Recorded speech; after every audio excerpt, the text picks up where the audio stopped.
the Saturday Five. You got me good there. Britain's biggest Saturday night TV show. It's not a bad brand. Yeah. Uncensored. Very, very racist tonight. On the unpredictable. What does she say? Can you translate it for us? And always entertaining. And how can a country go from being led by William Wallace Saturday nights from 6 p.m. only on GB News, the People's Channel. Britain's news channel. You're going to want to stay tuned, trust me. Westminster, the ultimate clique. And you're fighting like rats in a sack. But here on the Camilla Tominey Show, we ask the questions the establishment media is too scared to ask. OK, let me ask you a straight question, because I know you're a straight-talking politician. Whether it's net zero, illegal immigration or law and order, nothing is off limits. You had the power then. Yeah, as I And say, now you've lost it. That's the Camilla Tominey Show, a politics show that's fearless. But no, let me finish my question if you don't mind, because it is my show. Sundays at 9:30, only on GB News, the People's Channel, Britain's news channel. Westminster's full of talk, but out here, it's the real world. am I allowed to talk then? No, that's it. This is where it matters, real people and real lives. That's what politics is all about. In fact, has Trump made a good start? No. Straight answers, no spin, and just a couple of pints. How many fingers have I got up? About 10. So join me for Lee Anderson's Real World every Friday at 7 p.m. only on GB News. The People's Channel, Britain's news channel. From the school run to the home run, watch a new show for all of Britain. So he can say whatever he wants. A straight talking show where all voices are heard. And, you know, when are we going to stop talking about smashing the gangs and actually do it? With the stories that matter from every part of our country. There's a bit of a crash landing there for your Chancellor. Bold, fearless and standing up for you. That's me, Martin Daubney, 3 p.m. till 6 p.m. weekdays, here only on GB News. The People's Channel, Britain's news channel. In the GB newsroom, we bring you the news as it happens. With our team of dedicated journalists across the UK, we're ready to keep you up to date with what's happening every half an hour, every single day. Bulletins here on GB News. The People's Channel, Britain's news channel. I'm Bev Turner. Thank you for joining us on GB News, the People's Channel, Britain's news channel.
Good morning. The Prime Minister leads the outrage as Israeli fans are barred from attending a football match at Aston Villa.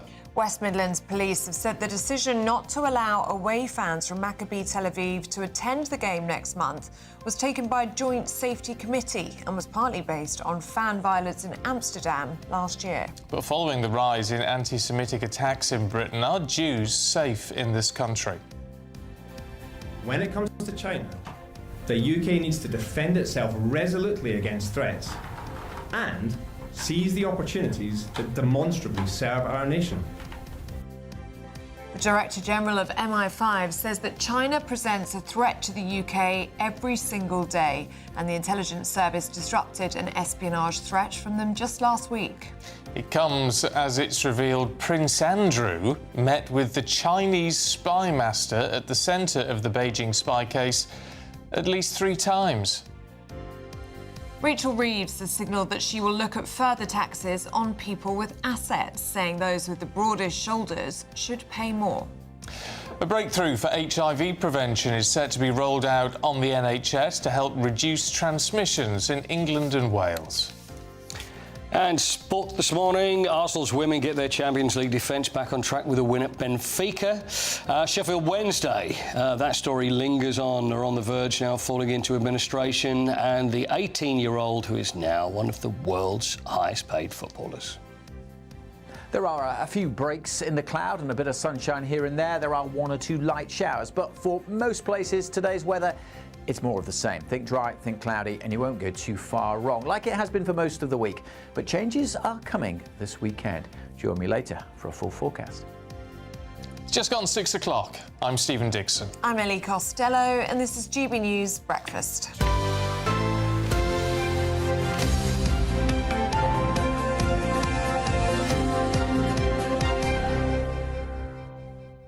Do you ever watch those cash in the attic sort of shows? Yes. I love programmes like that. Hidden treasure. Your hidden treasure. You never know what you might have.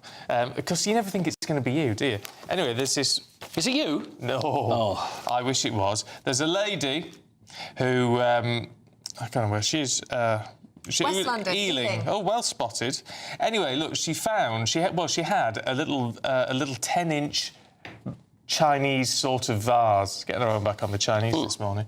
Anyway, she took it. She thought it was a bit cracked. Yeah. Sat on a little plate. It's a bit cracked. Keep pens in it. But you know, sits on the side. Sort of thing. Anyway, she thought she'd take it to an auctioneer. Yeah. And they said, yeah, we can probably sell it for you. Put it in the catalogue. Value £100. Sold for 130,000. So hold on. How does it get from there? Is there just happen to be people that are bidding and go, hang on? Because the people who really like this sort of stuff, and they were mainly from China, identified it as a rare Ming Dynasty treasure from the 15th century. Wow. It wasn't Pat Jennings again, was it? It could have been Pat Jennings. Anyway, so there you go, £130,000 for a lucky lady, look at vase. that. Oh, Isn't that nice? I'd really love to find something like that. What a gem. I don't think I'd have any gems in the attic. No, but whenever you see it, though, it always seems to be rich people that have them. Like, have you noticed that it's like these possibly, well, I just happened to have found this, I had nothing in it, and that's worth £1 million. It doesn't happen to regular people usually, it doesn't seem like, does it? I'm not saying she's not, regular. Well, I don't know. Well, to be fair... She's not now. But imagine if she picked it up in a charity shop or something. Oh, yeah. Well, she did. It actually came from her great-grandfather who worked in China in the early part of the last century. All makes sense. There you go. But he ran China, did he? He ran China. But nevertheless, wouldn't that be nice? It would be amazing. So if you've got nothing else to do today, go and have a good root round your cupboards. You never know what you might find. You might be worth a fortune, you just never realised it. Anyway, there you go. It's a nice thought. Anyway, sticking with things of a Chinese nature, MI5 Chief Sir Ken McCallum says he's frustrated by the collapse of the Chinese spy case, warning Beijing remains a daily threat to the UK. When it comes to China, the UK needs to defend itself resolutely against threats and seize the opportunities to demonstrably serve our nation. Well, the row has deepened over the abandonment of the spying trial, with Sir Keir Starmer facing questions after a line from Labour's manifesto appeared in a witness statement. Now it's emerged Prince Andrew met the senior Chinese official at the centre of the case several times, adding to pressure over how it's all been handled. Well, let's speak now to senior analyst at Interparliamentary Alliance on China, Chung Ching Kwong. Very good morning to you, Chung. Good morning to you too. Morning. Let's talk about this rare intervention from the MI5 boss, shall we? Yesterday, I mean, quite alarming statement from him that he says, Chinese state operates a daily threat on a daily basis. Also saying that they foiled a plot just last week. What do you make of what you heard yesterday? It is not surprised that the chief of the intelligence is saying that, because China is, in fact, a daily threat. It is aiding Russia in the Ukraine war. It is carrying out United Front Work operations, espionage, and different kinds of malicious activity on a daily basis, not only in the UK, but in fact in the world. There have been a lot of warning coming from the China circle, like the illegal police stations, that's worldwide operation, different kind of transnational repression and all of those things. There have been warnings and have been research proving that it's true that it is a daily threat to the UK. I mean, have we reached a point now where perhaps we've just not accepted up until now what a threat China has posed? Because it's not just this incident which is raising concerns, is it? It's and the warning from MI5. It's all the investment China's had in key infrastructure in the UK over recent years that we've just allowed to happen.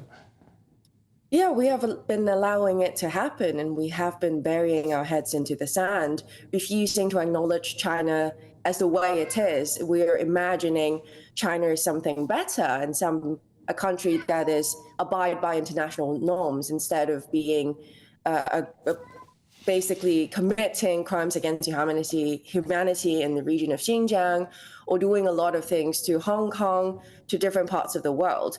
And right now, what we need is acknowledge China as it is, realizing that how dependent we are on China, realizing that we have been letting China infiltrate into every aspect of our life.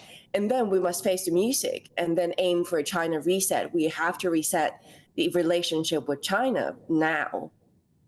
Do we need to look at this super embassy that the Chinese are hoping to build in the east of London by Tower Bridge? There's concern by security analysts that they can access those underground cables that lead to Whitehall, that it would allow them more espionage to take place. I mean, we know that the decision's been pushed back to December now. Does it need to be vetoed entirely, bearing in mind what we heard yesterday from the boss of MI5? We should say no to the mega embassy. It's because, of course, as you said, the cables is a problem. If you look at what was disclosed in 2018 in Africa, when China helped build the African Union building, or the headquarters of the African Union, it was found that there were data transfer at midnight every night, transferring data from the African Union back to China. Like, this is not a standalone example. There are many, many other examples. There's the China trying to surveil Dutch citizens and so on. So these things should all be taken into account when we're saying whether or not we should allow China to have that embassy right over the top of those sensitive cables. And also, that is not a safe place for an embassy as well. If you look at what happened in the protests in the previous times outside of the Roman court, you'll be able to see it's actually not a safe place to have such an embassy for such country. So the answer should be no to the mega embassy. And there have been a lot of proof saying that there might have been assurances given by the Labour government to the Chinese, which is unlawful as well. So all things taken into consideration, if the Labour government wants to avoid another major scandal on China, I think they should say no. Just a final thought. You said a moment ago that we should reset our relationship with China, but what does that actually mean? Because, I mean, what's been made clear from those witness statements, and it's understandable, is that obviously we want to pursue a positive relationship with China because economically it's very beneficial. I'd say it's time to really realistically, first of all, assess whether or not it's actually that beneficial economically to work with China. Because if you look at the statistics and the economic figures in China, it is not going to bail us out of this economic difficult situation here in the UK. And also, is it really worth sacrificing the values that we hold very dear to for that not very realistic economic benefits? Because we value our democracy, we value our freedom, we value our parliaments. Is that actually worth sacrificing for? And also, I'm not saying we should completely cut ties with China, but we should deal with China as it is, knowing that it has malicious intent, it's been carrying out espionage. I think those things are what I meant by saying a reset instead of completely cutting ties, but facing the music and also treating it realistically and cautiously. Chung Ching, really good to get your thoughts this morning. Thank you for joining us on Breakfast. Thank you. Now, the Chancellor, Rachel Reeves, has hinted at, yes, you've guessed it, further taxes, saying those with the broadest shoulders should contribute more. Well, she's ruled out a full-blown wealth tax, but signalled plans to raise money from asset-rich households as she faces a £20 billion shortfall ahead of next month's budget. The Treasury is steering clear of new business taxes, instead eyeing targeted measures that won't hit economic growth, so they say, with Rachel Reeves insisting her focus remains on fairness and financial stability. Well, we're joined now by political commentator Theo Usherwood. Very good morning. Very good morning to you both. Theo. I suppose this all depends on how the Treasury is defining an asset-rich person. Yes, so this story comes out of comments that the Chancellor made at the IMF, the International Monetary Fund, yesterday in Washington when she was asked how she would define a wealthy person. And she said wealth is obviously different from income, so wealth is not about your annual salary. And that, of course, has raised speculation now that she's going to go after the assets of pensioners and the very wealthiest in order to fill that black hole. Now, you said 20 billion. It could be as high as 30 billion, depending on how the Office of Budget Responsibility, when it, the decisions it makes when it comes to pore over the Treasury's numbers. But she needs to, the Chancellor, needs to find a sizable amount of money in order to ensure that she can balance the books at the budget on November the 26th. And from looking at what the plans are, she wants to steer clear of VAT, national insurance and income tax, those taxes on quote-unquote working people who don't have the ability to write a cheque if they get into trouble. That's how the Prime Minister defined them, and instead focus on the wealthiest pensioners. But I would just add to that saving for your retirement is a good thing. People should be encouraged to do it. And you do have to worry that if the Chancellor is going to, and the Treasury wants to tax these, people who've put money away for a rainy day or for their nest egg, then that will deter savings and discourage people from actually doing the responsible thing. But what I have to say, what irks me about when they talk in matters like this is they talk about fairness. Yes. Well, it's not fair, is it? If you've saved and provided for your own old age or even middle age or whatever it is, but you've worked hard and you've put money aside, that you are then expected to pay a much greater proportion of that to the taxman. Yes, and also it's worth bearing in mind that people will be able to alter their behaviour in order to avoid, perfectly legally, avoid paying the tax. The way to raise money is always to focus on VAT, national insurance and income tax, because people can't it's very difficult to wriggle out of paying those taxes, and that's why they equate for around 75% of the total tax take.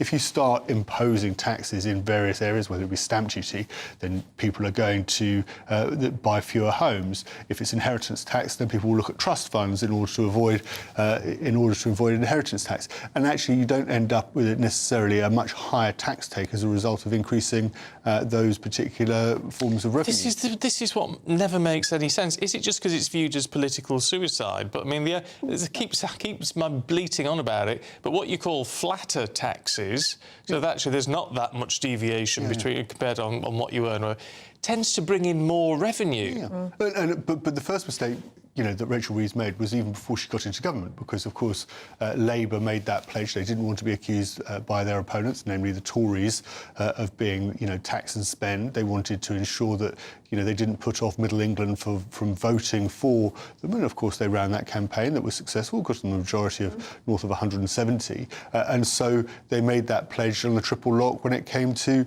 our taxes. But I think it's widely accepted now that the much more sensible decision would have been to have pledged not to have gone ahead with the Conservative plans to cut national insurance contributions for employees and recognise that actually those taxes may have to go up in order to ensure that the books can be balanced. But at the moment, of course, it's worth bearing in mind. I think there's a lot of, you hear a lot from the government, don't you, about, them fixing the economy, the black hole and the economic conditions left by the Conservatives. But, the public sector had a £10 billion pay rise within 2 weeks or pledged 2 weeks within getting into government. She went ahead with a tax on jobs, and we've had unemployment hit a 4-year high.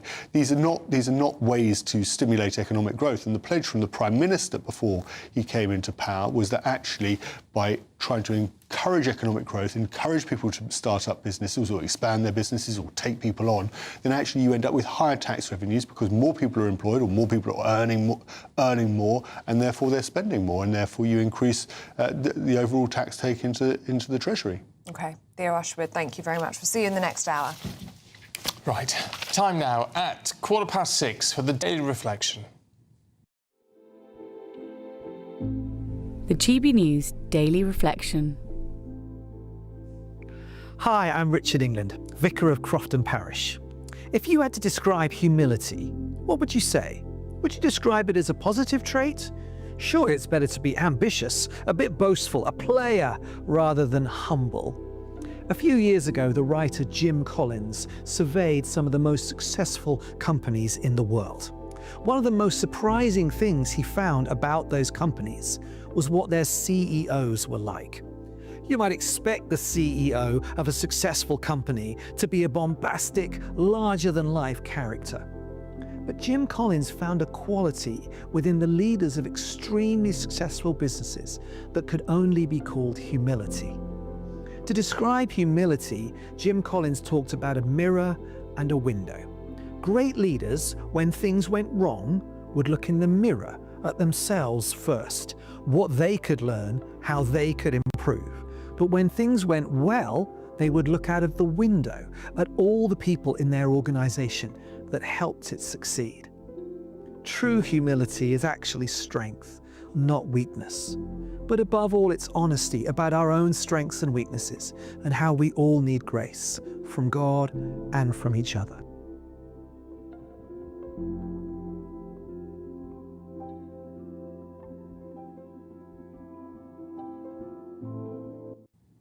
Now it's 17 minutes past 6. Let's get a check on your weather, shall we, with Alex Deacon.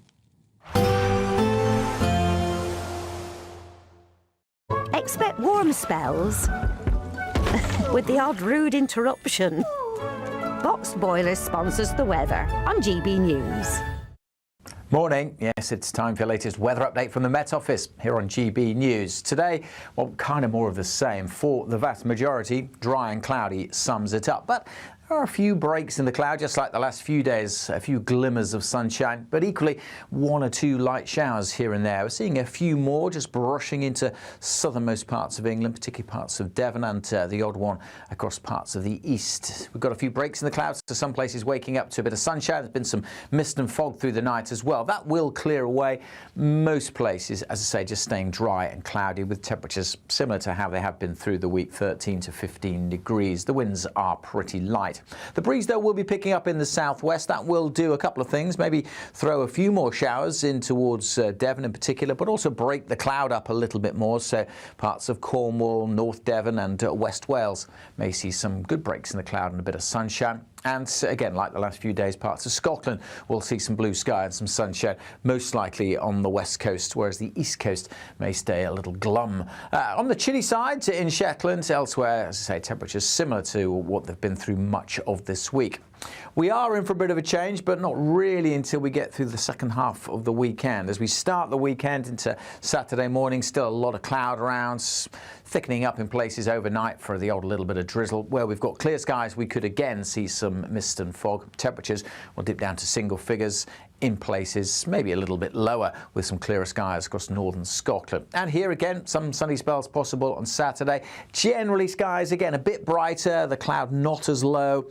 One or two light showers possible in the east. And later on through the day, we'll start to see the change coming in from the west with outbreaks of rain creeping into Northern Ireland, perhaps into West Wales later too. But still, many places on Saturday dry and cloudy with temperatures in the teens. But it's going to turn wetter and windier on Sunday. Expect warm spells with the odd rude interruption. Box Boiler sponsors the weather on GB News. Well, still to come, no Maccabi Tel Aviv fans are going to be allowed to attend their Europa match against Aston Villa because of safety concerns. Well, the Prime Minister says it's the wrong decision, adding that anti-Semitism will not be tolerated on our streets. We're going to be talking about that next.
Exciting news. Every Friday, my Patrick Christie's Tonight Show is going to have a twist to it.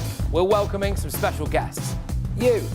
That's right, on Fridays I'm going to be doing my show in front of a live studio audience because this show is about you and what you have to say. It's going to be the same big debates, same big topics, same big opinions.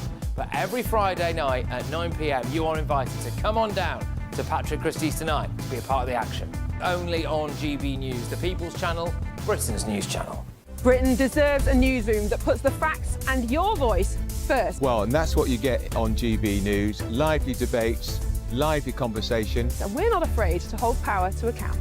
And each other. So join me, Andrew Pierce. And me, Miriam Gates, for Britain's Newsroom, weekdays from 9:30 on GB News.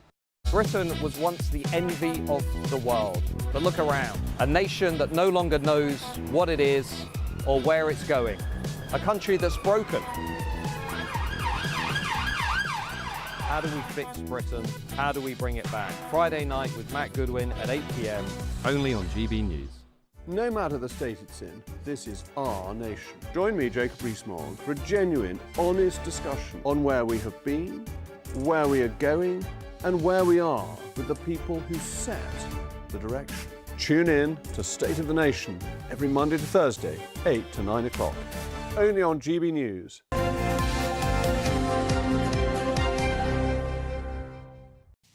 It is 24 minutes past 6 and Sir Keir Starmer has said banning Israeli fans from Aston Villa's Europa League match is the wrong decision. That's after police blocked supporters of Maccabi Tel Aviv from attending over safety fears. Well, the Prime Minister said that the UK will not tolerate anti-Semitism, while critics across the political spectrum have branded the move a national disgrace and shameful. Well, the decision comes amid renewed efforts to tackle anti-Semitism following the Manchester synagogue terror attack and a surge in hate crime figures. Well, let's speak now to former COO of the FA and former CEO of the Jewish Leadership Council, Simon Johnson, who joins us now. Very good morning to you, Simon. Morning, Stephen. Morning, Ellie. Morning. What do you make of this decision? I think it is a cowardly and shameful decision, and it amounts to mob rule. It means that anybody can make threats against a team or its fans, and we now know that the police will cower in front of them on safety grounds and refuse to protect those that are being threatened.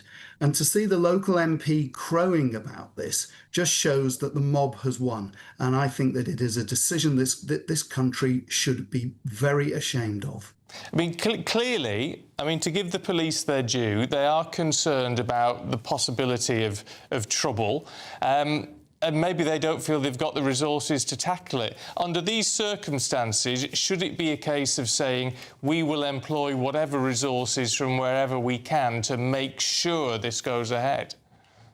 I recognise that the police and the safety advisory group have a difficult balance, but let's widen this out a little bit. Villa Park in Birmingham is a regular host of sporting events. They're going to be hosting matches in Euro 2028, the European Football Championships. What on earth are they going to do if Israel qualifies? It is incumbent upon them to ensure that they can keep each team and their fans safe. Otherwise, why are we taking sporting events to Birmingham? If the police are able to protect those being threatened against those who are threatening them, then they're not doing their job. So I understand that they have a difficult balance, but I'm afraid they have got it completely wrong on this occasion, and they have taken a decision that they will not take against the supporters, in my opinion, of any other club that Aston Villa is likely to play this season. What do you think needs to be done now, Simon? Does this decision need to be looked at? Do you think police needs to come in from other forces to support this match? Or do you think perhaps it should have just been done behind closed doors? I mean, if you're not going to invite the Maccabi supporters, then no one should be invited. You know very well that there would be absolute outrage if Maccabi Tel Aviv did the same to Aston Villa for the return fixture and said that British fans were not welcome. You know that.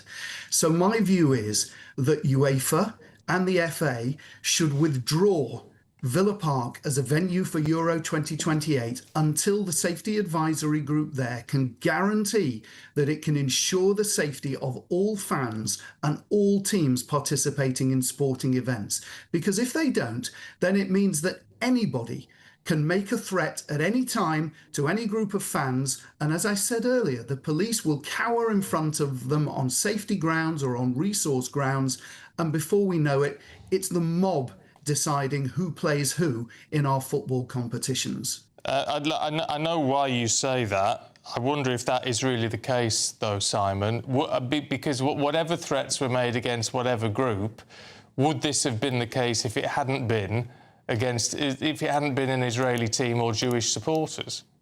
Well, I think you've answered your own question there, because I don't see the same group of people protesting against the supporters or teams of any other country. But because they have decided, for whatever reason, and it's not for us to go into here, that they don't like Israel, the government of Israel, and what it's doing, they've decided to make threats against the players and the fans of one of the nation's football teams. And I'm afraid that that is the rule of the mob. And if you cannot protect those who are being protested against, then we've lost control of this. And as I say, I believe that this is discriminatory in the fact that they haven't done this against anybody else, and that there would be absolute outrage if Maccabi Tel Aviv did the same thing against Aston Villa fans. So I'm just speaking a bit more generally. I mean, we've seen this rise in anti-Semitic attacks in Britain, haven't we? Do you consider that Jewish people are safe in the UK? Well, by and large, they are, unless you want to go to a football match in Birmingham, or unless you want to go into central London on a Saturday afternoon when tens of thousands of people are protesting, calling for the globalisation of the Intifada, or where there are people being filmed wanting to put Zionists in the ground. So, look, by and large, going about our day-to-day life, we are safe, but there are people around. There are certain places that are becoming no-go areas, and particularly if you are students on campus, you're facing all sorts of threats. So I think Jewish people are concerned, and when they see something like this happening, they just think that the police are not willing and not able necessarily to protect them. OK, Simon Johnson, good to get your thoughts this morning. Thank you very much indeed. I can't get my head around it. No, I'm really struggling. Come to that decision. I remember years and years ago, I mean, because I sort of mainly grew up sort of like in the 80s and things, at a point where you were still told quite a lot about the Second World War and the Holocaust and all that sort of thing. And there were some people saying, Jerry Springer was one of them, oddly enough, saying his father kept a car packed, ready in case they ever had to go. You know, and it was talked about. So I said, well, of course, it would never happen again. There'd never be any sentiment like that again. And here we are in 2025, where there's this rise of anti-Semitism, which seems almost out of control now. And you wonder where it's going to end up. Yeah, and acceptable in many parts as well. I was speaking to a Jewish friend just last week who was saying she's noticed that the number of people checking in on her when we see horrific things like this has dwindled in the past 2 years. Really? People just seem to care a lot less about Jewish people, is what she was saying. It's not right. It's not right.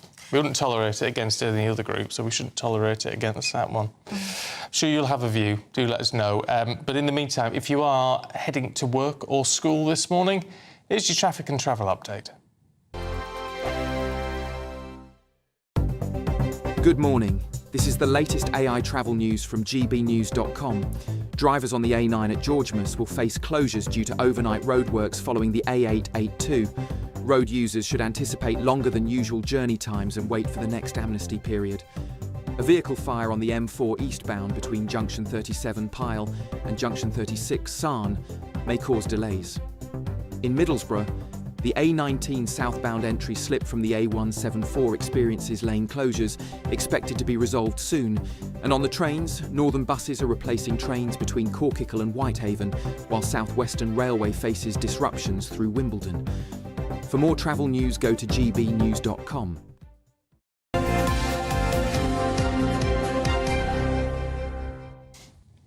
Just had a view in from Sean, who said, what a lovely green dress you were wearing today.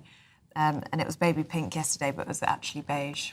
It was beige yesterday. And you're not even in a green suit, you're in a blue suit. Blue suit. So maybe I should have worn blue. No.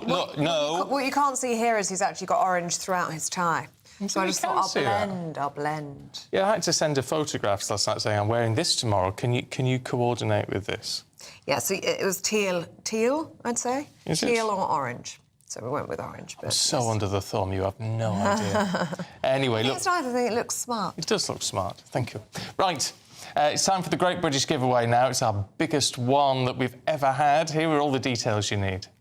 You're not going to want to miss our greatest Great British Giveaway so far. You could bank an incredible £30,000 in tax-free cash to spend however you like. And if that wasn't enough, you'll also get to drive away in this brand new motorhome. With thanks to Marquis Leisure, this brand new 2025 Benimar Primero could be yours. It comes with all the mod cons you'd expect from a vehicle worth over £74,000 and comfortably sleeps 4 people. This prize package is worth over £104,000. And remember, if you can dream it, you can drive it away.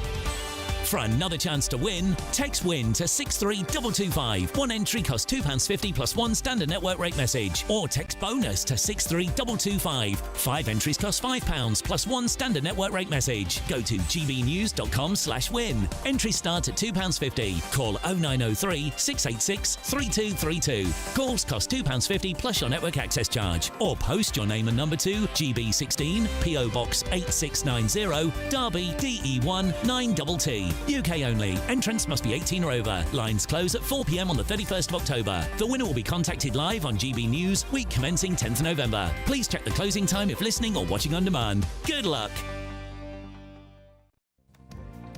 Yes, good luck. Now, do stay with us, still to come. Reinforced toilets and ancient rituals. Sumo stars have taken over London in what's being described as a sensational night at the Royal Albert Hall. We're going to be talking about that with Paul Coit next.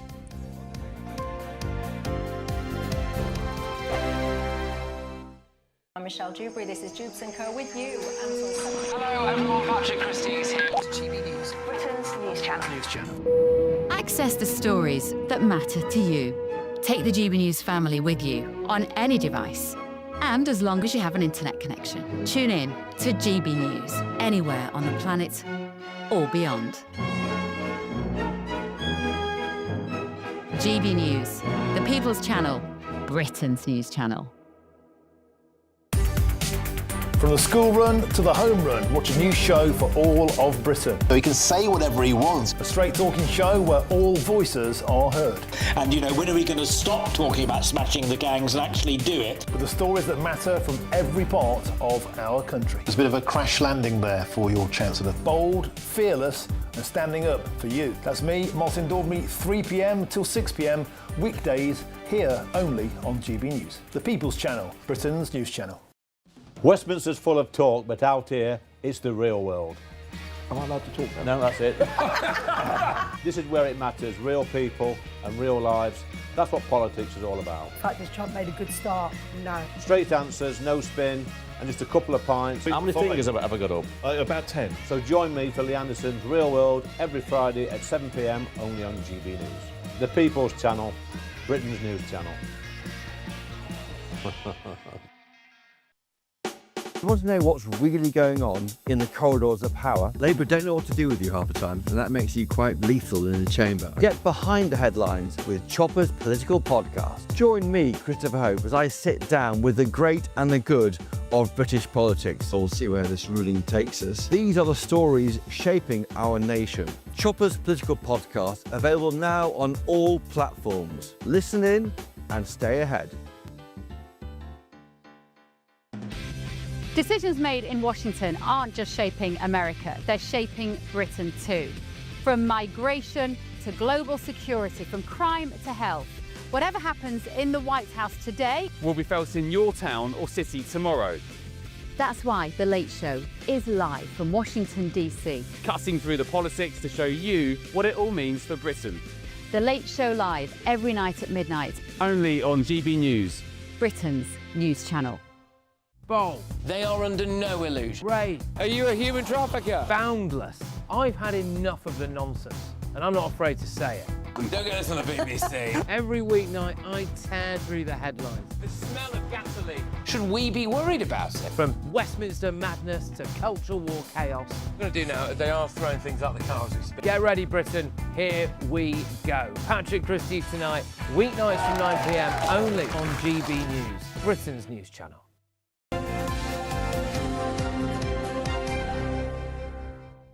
Now, we love this country and it's time to celebrate it together. So we need your help to decide which pictures are going to feature in our very first GB News charity calendar. We've had an incredible response for photos. We've had some stunning submissions from right across the UK. Snow-capped peaks, seaside sunsets, village greens, city skylines. Britain has never looked better, but we've got to choose 12, of course. We need your help for that. Every penny of profit will go to the London Taxi Drivers Charity for Children, which has been bringing joy to disadvantaged and special needs children since 1928. It's supported by the Queen, and the charity helps provide vital support for those who need it most. So have your say. Help us choose the images that best capture the spirit of Britain by scanning the QR code on your screen, or just head to the website. What pictures would you choose? I like countryside pictures. I like coastal. Oh, yeah, coastal's nice. Coastal would be good. I like London, middle of London. Oh, like a Tower Bridge. Or is a city the boy? older stuff, yeah, the old and the new. Yeah, I like that. That's my favourite thing about London, you know, the old and the the contrast. It's like me and you you. turn the corner, you don't know where to stop. You don't know what you're going to see. I used to be a tour guide, you know that, don't Yeah, you? we do know. Yeah, We yeah. love that. I think most of the stuff that I said was true as well. Oh, that's handy. Whenever I go past the monument, I still remember it's 202 feet tall, and the reason it's 202 feet tall is because it's 202 feet away from the baker shop in Pudding Lane where the Great Fire of London started, so that's what it commemorates. And there's 311 steps up it. Well, there you go.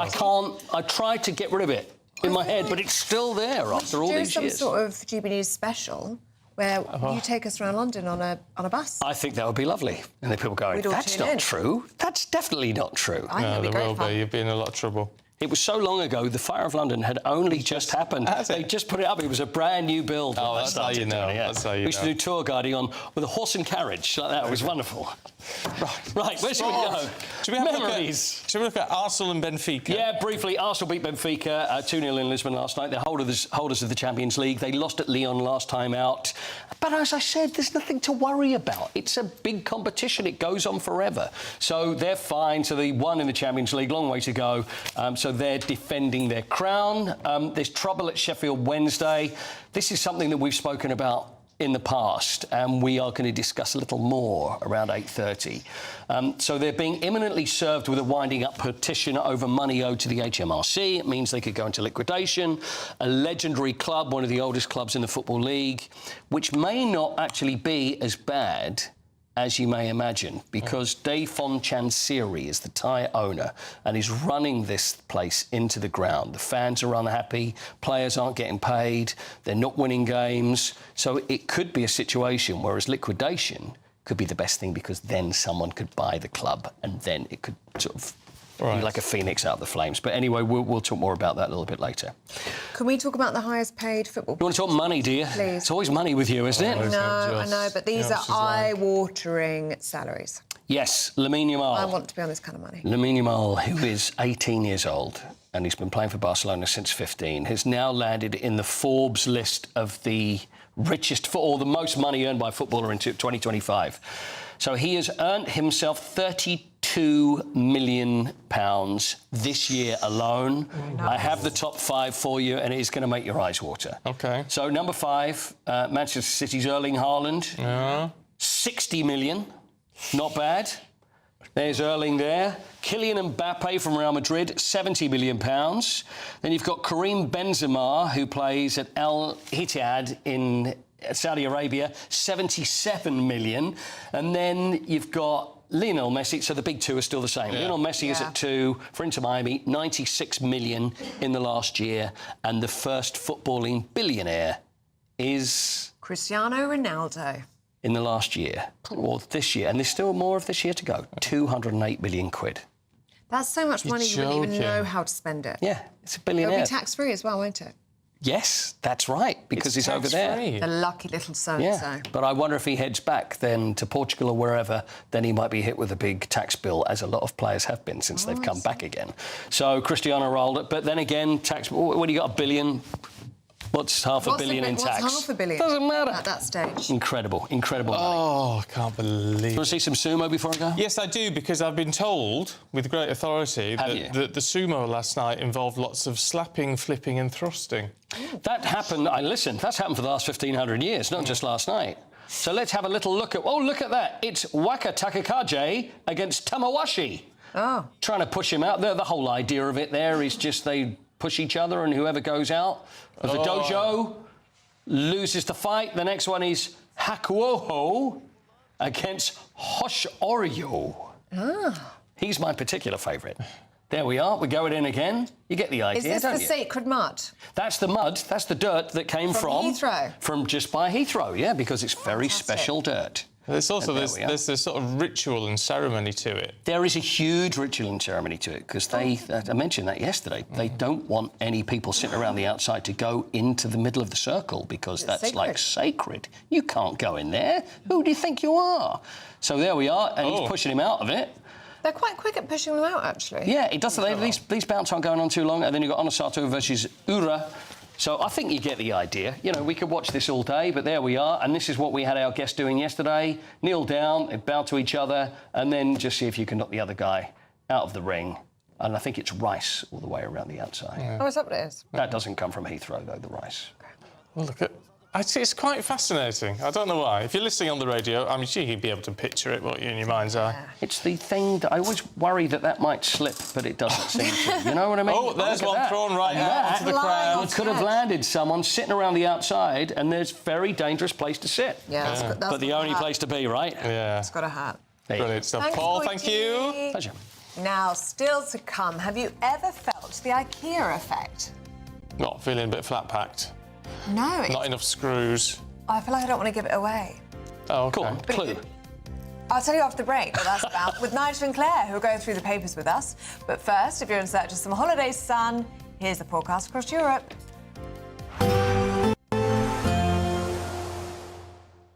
Ready to soak up that holiday sunshine?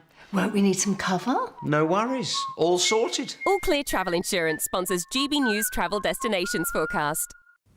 Some heavy showers across Croatia on Friday, but they should be clearing in time for the weekend. Meanwhile, there'll be some heavy rain in parts of Tunisia. A few heavy showers over northern parts of mainland Greece and through Albania. Most of the Greek islands, though, dry and sunny. Looking sunnier for Corsica and Sardinia too. 1 or 2 showers possible in Mallorca and Menorca and Barcelona. And certainly looking fairly showery on Saturday across the Canaries. Should be turning drier here, though, through Sunday and Monday. Showers continue in Barcelona. All Clear Travel Insurance sponsors GB News Travel Destinations Forecast. At GB News, we love to hear from you, our loyal community. So drop us a line at gbnews.com/yoursay. There you can talk to each other and also to the presenters live on air. gbnews.com/yoursay, because GB News is your channel, Britain's news channel. Good afternoon, Britain. Weekdays from midday. Prince William has launched this new national suicide prevention campaign around the country, £1 million of funding, helping organisations in each country within the United Kingdom. In order to launch it, he spoke to one mother with a very powerful story and actually got the most emotional I've ever seen him. So let's take a look at that clip, if we can. Just like to sit him down like this and just say, why didn't you come to me? Because he's missed out on just so much joy and we would have been okay.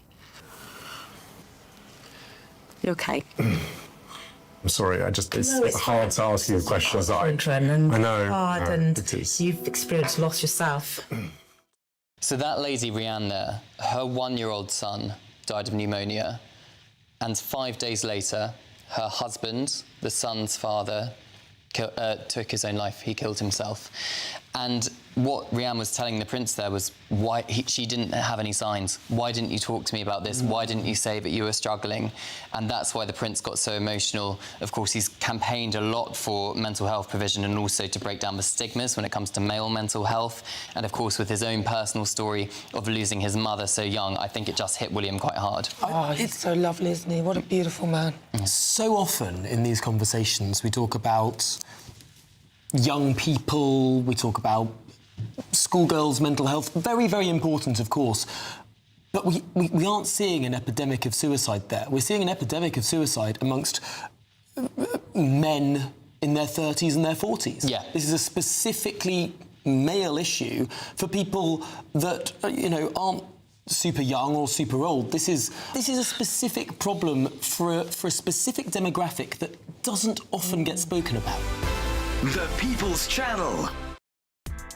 Join me, Nana Akwe, for an informative, interactive news programme with a difference. It's fun. No, he didn't say that, though. I'm so surprised. I think there's an element of truth to that. Join me from 3 p.m. every weekend, only on GB News, Britain's news channel. In the GB Newsroom, we bring you the news as it happens. With our team of dedicated journalists across the UK, we're ready to keep you up to date with what's happening every half an hour, every single day. Bulletins here on GB News, the People's Channel, Britain's news channel.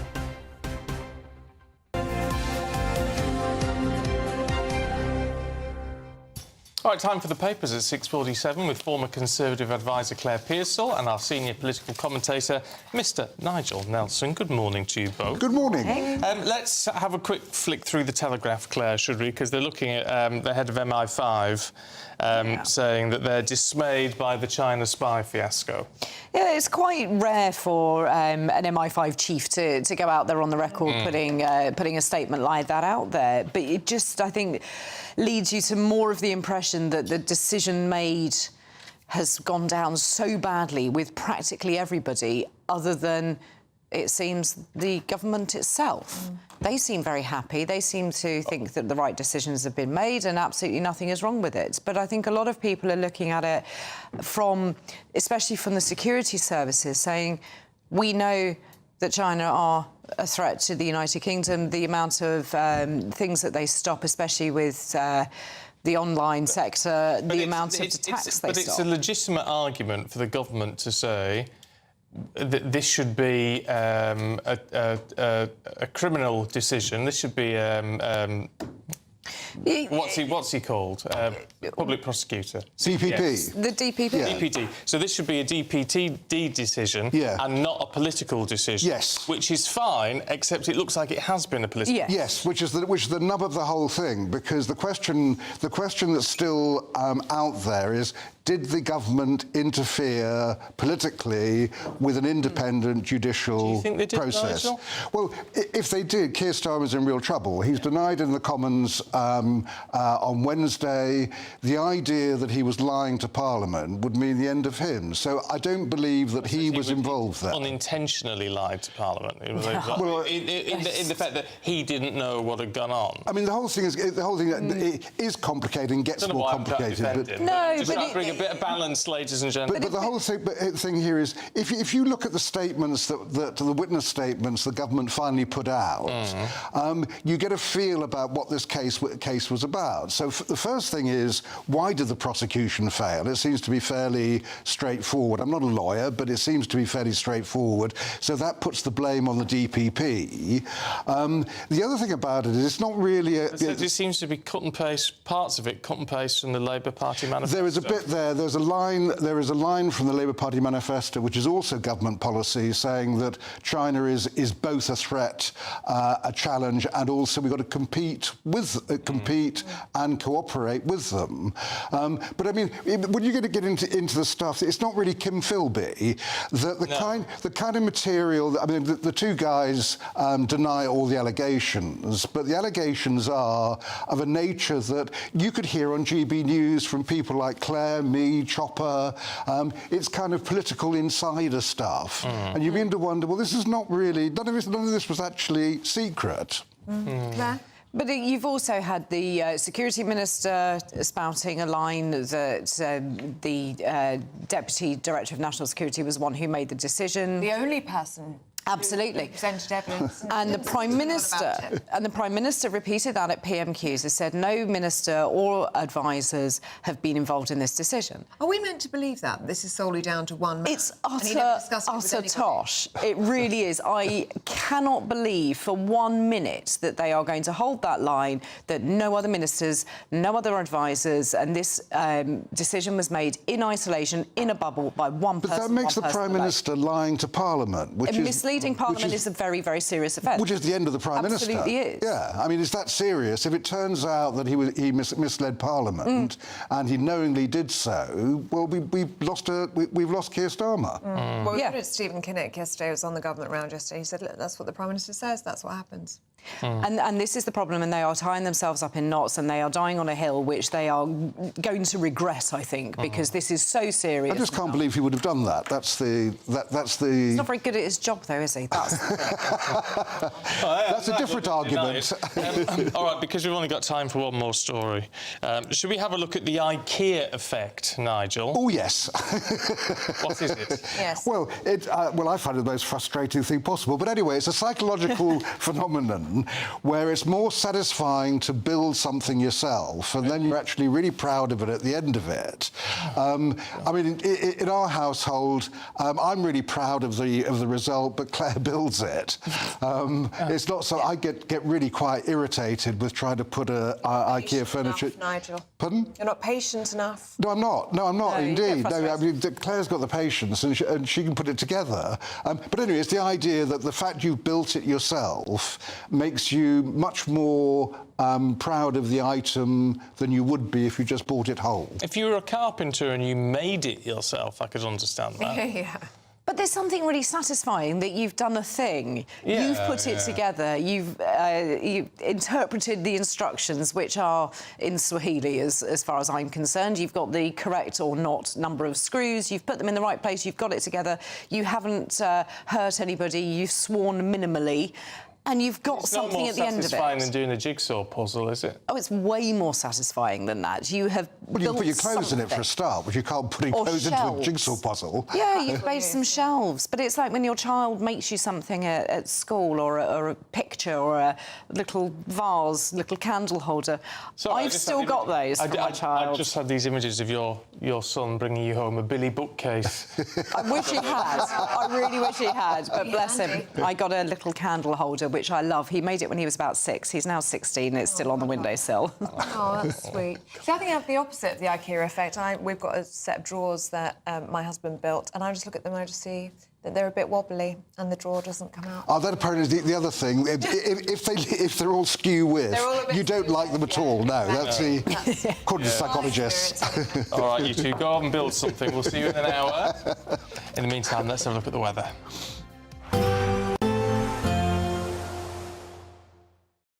Today, clouds overhead, total zen within. Boxed Solar sponsors the weather on GB News. Morning. Yes, it's time for your latest weather update from the Met Office here on GB News. Today, well, kind of more of the same. For the vast majority, dry and cloudy sums it up. But there are a few breaks in the cloud, just like the last few days, a few glimmers of sunshine, but equally 1 or 2 light showers here and there. We're seeing a few more just brushing into southernmost parts of England, particularly parts of Devon, and the odd one across parts of the east. We've got a few breaks in the clouds, so some places waking up to a bit of sunshine. There's been some mist and fog through the night as well. That will clear away. Most places, as I say, just staying dry and cloudy with temperatures similar to how they have been through the week, 13 to 15 degrees. The winds are pretty light. The breeze, though, will be picking up in the southwest. That will do a couple of things, maybe throw a few more showers in towards Devon in particular, but also break the cloud up a little bit more. So parts of Cornwall, North Devon and West Wales may see some good breaks in the cloud and a bit of sunshine. And again, like the last few days, parts of Scotland will see some blue sky and some sunshine, most likely on the west coast, whereas the east coast may stay a little glum. On the chilly side, in Shetland, elsewhere, as I say, temperatures similar to what they've been through much of this week. We are in for a bit of a change, but not really until we get through the second half of the weekend. As we start the weekend into Saturday morning, still a lot of cloud around, thickening up in places overnight for the odd little bit of drizzle. Where we've got clear skies, we could again see some mist and fog. Temperatures will dip down to single figures in places, maybe a little bit lower, with some clearer skies across northern Scotland. And here again, some sunny spells possible on Saturday. Generally, skies again a bit brighter, the cloud not as low. 1 or 2 light showers possible in the east. And later on through the day, we'll start to see the change coming in from the west with outbreaks of rain creeping into Northern Ireland, perhaps into West Wales later too. But still, many places on Saturday dry and cloudy with temperatures in the teens. But it's going to turn wetter and windier on Sunday. Today, clouds overhead, total zen within. Boxed Solar sponsors the weather on GB News.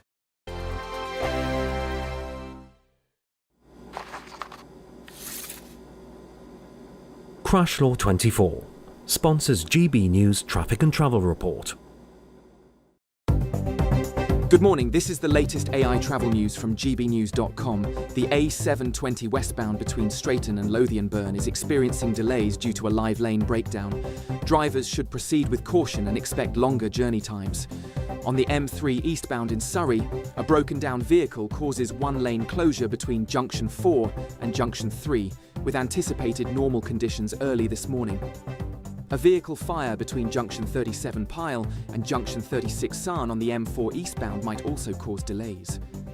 And on the trains, northern buses replace trains between Corkickle and Whitehaven, with disruption on South Western Railway through Wimbledon. For more travel news, go to gbnews.com. Crash Law 24 sponsors GB News Traffic and Travel Report. There's 2 weeks remaining in our latest, greatest giveaway. You could be in the driving seat of this Benamar Primera motorhome. This luxurious home from home comes with all the mod cons. Plus, you can use it with your current driving licence. We'll also boost your bank account with a whopping £30,000 in tax-free cash to spend on anything you like. It only takes 1 entry to become a winner. For another chance to win, text WIN to 63225. 1 entry costs £2.50 plus 1 standard network rate message. Or text BONUS to 63225. 5 entries cost £5 plus 1 standard network rate message. Go to gbnews.com/win. Entries start at £2.50. Call 0903 686 3232. Calls cost £2.50 plus your network access charge. Or post your name and number to GB16 PO Box 8690 Derby DE1 9TT. UK only. Entrance must be 18 or over. Lines close at 4 p.m. on the 31st of October. Please check the closing time if listening or watching on demand. Britain was once the envy of the world. But look around. A nation that no longer knows what it is or where it's going. A country that's broken. How do we fix Britain? How do we bring it back? Friday night with Matt Goodwin at 8 p.m, only on GB News. At GB News, we love to hear from you, our loyal community. So drop us a line at gbnews.com/yoursay. There, you can talk to each other and also to the presenters live on air. gbnews.com/yoursay, because GB News is your channel, Britain's news channel. Join me, Nana Akweer, for an informative, interactive news programme with a difference. It's fun. No, he didn't say that, Dave. I'm so surprised. I think there's an element of truth to that. Join me from 3 p.m. every weekend, only on GB News, Britain's news channel.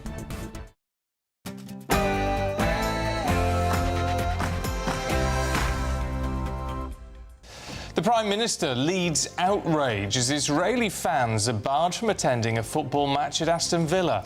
West Midlands police have said the decision not to allow away fans from Maccabi Tel Aviv to attend the game next month was taken by a joint safety committee. It was based partly on fan violence in Amsterdam last year. But following the rise of anti-Semitic attacks in Britain, we're asking, are Jews really safe in this country? When it comes to China, the UK needs to defend itself resolutely against threats and seize the opportunities that demonstrably serve our nation. The Director General of MI5 says that China presents a threat to the UK every single day And the intelligence service disrupted an espionage threat from them just last week. Well, it comes as it's revealed Prince Andrew met the Chinese spy master at the centre of the case at least 3 times. Rachel Reeves has signalled that she will look at further taxes on people with assets, saying those with the broadest shoulders should pay more. A breakthrough for HIV prevention is going to be rolled out on the NHS to help reduce HIV transmissions in England and Wales.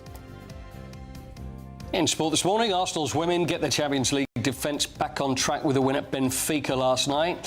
Sheffield Wednesday now on the verge of falling into administration, and here's someone that could probably help them. Barcelona's Lamine Yamal has moved into the top 10 highest paid footballers with £32 million earned in 2025, which is not bad for an 18-year-old, is it?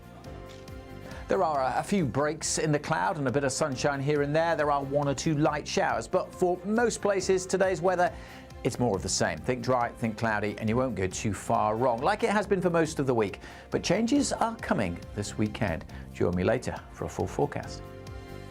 It's just gone 7 o'clock. I'm Stephen Dixon. I'm Ellie Costello, and this is GB News Breakfast.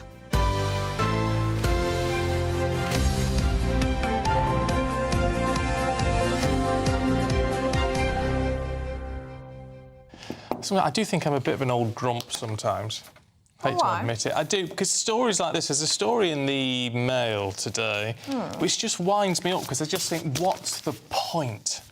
Right, and it's the British Library has issued a library card, a membership card, to Oscar Wilde. Right.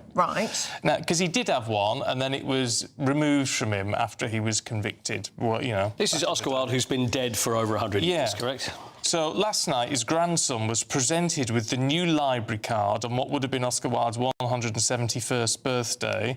It includes a photograph of the author and lists November the 30th, 1900, the day he died, as the expiration date. Oh, was that tasteful? So what's the point? This is what I don't get. What's the point of that? Well, they probably sat there and thought, oh, that would be nice. We'll give him a library. I mean, what? I mean, I don't know. Give one to King Henry VIII. The family probably liked it. Well, they probably do, but I know, Oscar Wilde, one of our greatest ever writers. I mean, I admire him immensely, and the stuff is still so relevant today. If someone walked in, though, dressed as Oscar Wilde with that card and then said, I would like to take out... No, because it's expired, though. Well, that's it. They go out and they go, I'd like to take that, and they go, well, I'm sorry, Mr Wilde, but this expired over 100 years ago. Yeah. So I still can't see the point. No, I don't see the point. I just think... It's because his original was revoked, wasn't it? Because he was homosexual. Yeah. And they're saying, well, actually, they should all have it back. It's a bit late now. It's been dead for 125 years. I know. But the symbolism's quite nice. But the symbolism, that's what I don't get. No. I don't get symbolism. It's too late, isn't it? I know what you mean. What should they have done? Hey, what? What should they have done? Nothing. A little plaque or something in the library? A picture or something? Sure, there's a plaque. Yeah. Yeah, a plaque would be nice. Oh, I saw something about a plaque somewhere. That's another good story. well, I'll have to dig that one out. There's a plaque for something absolutely blooming stupid that's been put up somewhere. Gosh. Right, we'll dig that one out. In the meantime, let's have a look at our top story, shall we? Because Keir Starmer has said that banning Israeli fans from Aston Villa's Europa League match is the wrong decision. It's after police blocked Maccabi Tel Aviv supporters from attending over safety fears. Well, the Prime Minister said the UK will not tolerate anti-Semitism, while critics across the political spectrum branded the move a national disgrace and shameful. Well, the decision comes amid renewed efforts to tackle anti-Semitism following the Manchester synagogue terror attack and a surge in hate crime figures. Well, our national reporter Jack Carson joins us now. I mean, Jack, clearly there are so many questions here about how this could be allowed to happen, why they don't feel they can provide the relevant security for this match. Well, that's certainly the question that people across the political spectrum were asking last night when this news came out, will continue to ask in the following days. And you're right, on the day that Keir Starmer met with the Jewish Security Trust, talking about not letting anti-Semitism run a strife in Britain, we get this announcement. So let's just remind of the statement that we got last night from Aston Villa. They said that the Safety Advisory Group, they are the group which are responsible for issuing safety certificates for every single match here at Villa Park, say that following a meeting yesterday afternoon, they have formally written to Aston Villa and UEFA to advise that no away fans would be permitted to attend Villa Park for this fixture, saying that the West Midlands Police advised them that they have public safety concerns outside the Stadium Bowl and the ability to deal with any potential protests on the night. Now, Aston Villa distanced themselves from essentially that, saying that they were obviously not the ones that made that decision. They said they're in continuous dialogue with Maccabi Tel Aviv and the local authorities. They say with the safety of supporters attending the match and the safety of locals at the forefront of any decision.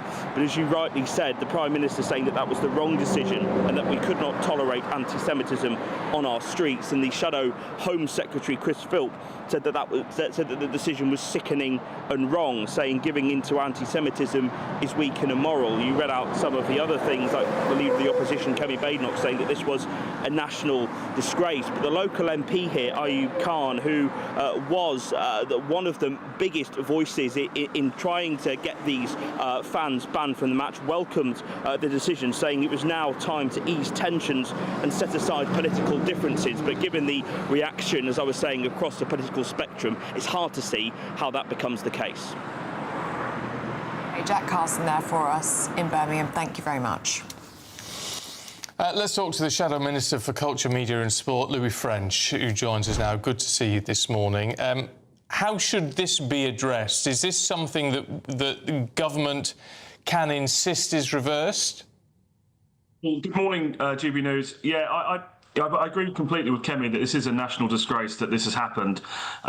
We, as a country, should be welcoming international sports fans to our country to take part. It's a key part of football grounds and the atmosphere that we see in UK grounds. And as Aston Villa have, quite rightly distanced themselves from this, I suspect the club would not like to see the atmosphere diminished in the ground for this big European tie next month. The opinion of the Conservative Party last night and continues to be this morning is that the Prime Minister needs to stop wringing his hands, not just empty words. He needs to take action, he needs to get involved, he needs to have his Home Secretary urgently review this and seek to get this decision reversed in the international and national interest. And in terms of keeping fans safe, because that's why this decision has been made in the first place, how do we move forward in that sense? Do we need to see police officers brought in from other forces to ensure that fan safety can be ensured?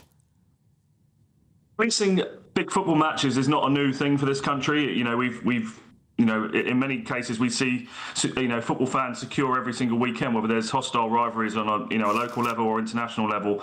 I was thinking about it overnight, and I can't remember this happening since maybe the early 2000s, when there was the issue between Leeds and Galatasaray fans, where two innocent Leeds fans sadly lost their lives in the first leg. So trying to think about the security side of it, I think that is where the resources need to go in to give West Midlands Police the resources they feel they need so that international fans can visit. It seems a very odd state of affairs that basically the potential victims of a crime are the ones being excluded from something.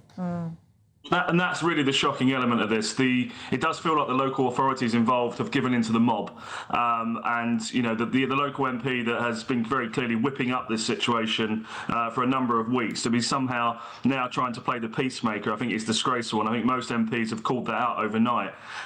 We must be making sure that Jewish people, whether they are British Jews or from Israel, feel safe coming to the UK.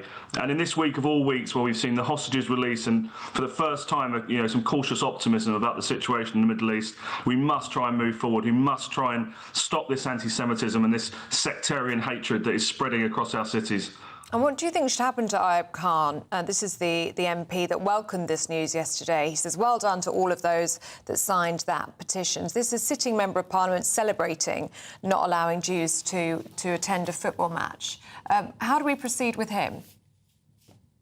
believe that would be a matter for the parliamentary standards to have a close look at, whether any rules have been broken. But, my personal feeling on this, this man is not fit to be a member of Parliament of the Great British Parliament. We must be beyond this kind of sectarian hatred that we're seeing spewing across campuses and marches that we see week in and week out across the country. This has to stop. We're Great Britain. We're supposed to be a united country, and we have to try and move forward. But importantly as well, for some viewers that might be saying, well, it's just a football match, I think it's the message that it sends to people visiting our country about whether they're going to be safe. And equally, for future international competitions, the UK must be seen as safe for visitors. Otherwise, we will not be successful in hosting such competitions in the future.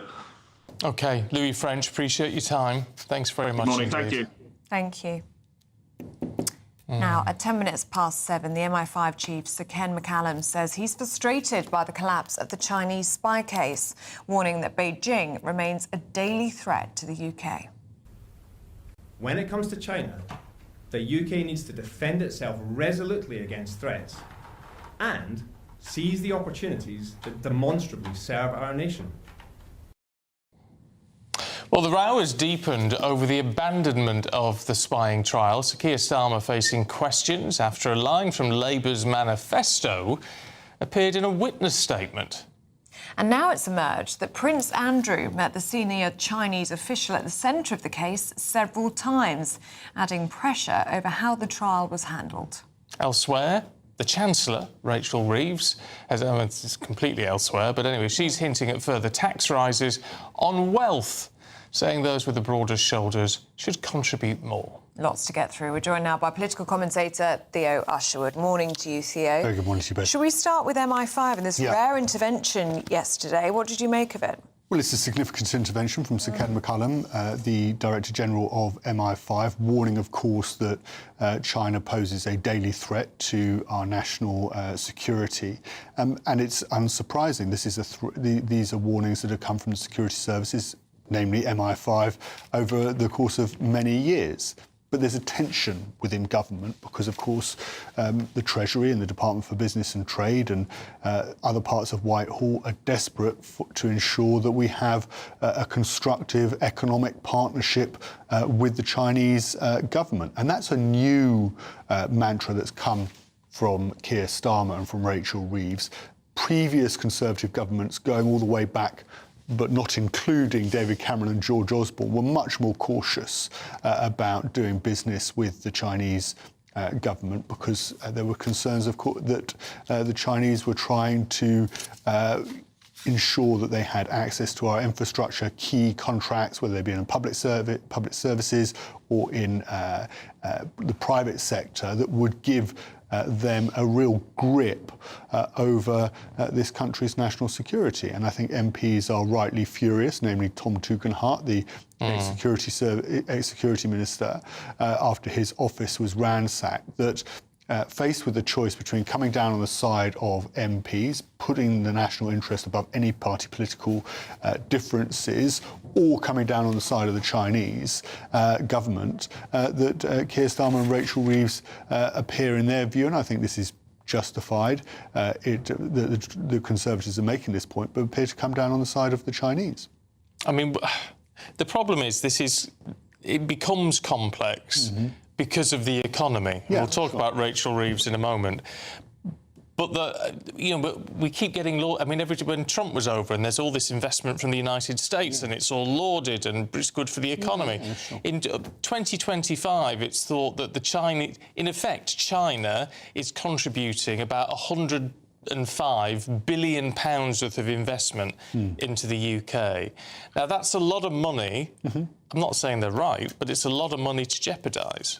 Yes, but I think you can have... I think it is perfectly feasible for the British government to adopt a position of saying we want to do business with the Chinese, but we will not accept this level of espionage and that if there are allegations and there are criminal proceedings that are being brought, that those should be given every opportunity to run their way through our judicial system.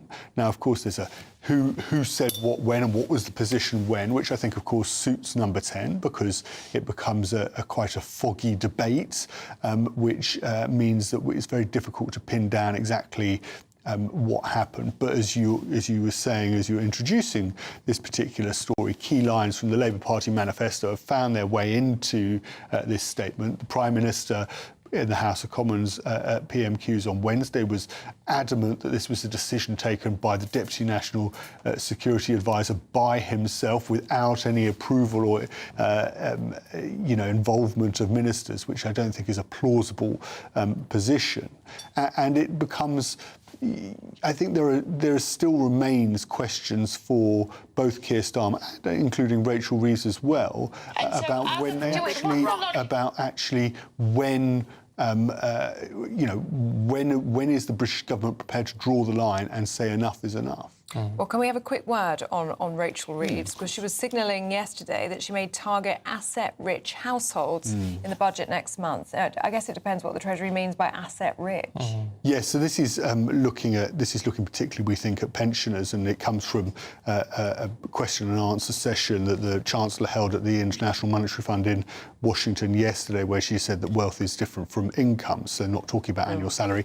Labour is completely penned in ahead of this budget on November the 26th. They've got their fiscal rules because they don't want to upset the financial markets by borrowing even more money. And then on the other hand, they have their pledges from the manifesto where they won't increase net VAT, national insurance or income tax, and then they won't cut spending because of their own MPs being.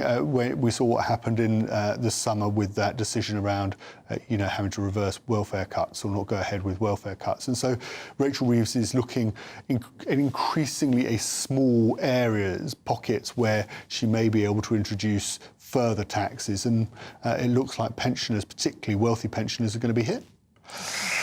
Grim. Okay. Sorry. Theo, one day you'll invite me on. It is a bit. You have something nice to say. One day. Fun news. You're going to bring us some Friday fun. No. I'm sorry. I'm sorry if you're at home and you're a pensioner and you.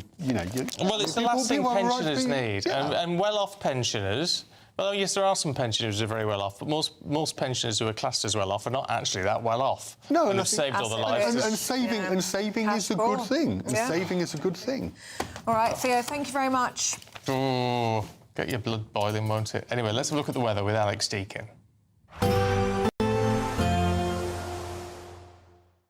Expect warm spells with the odd rude interruption. Boxed Boilers sponsors the weather on GB News.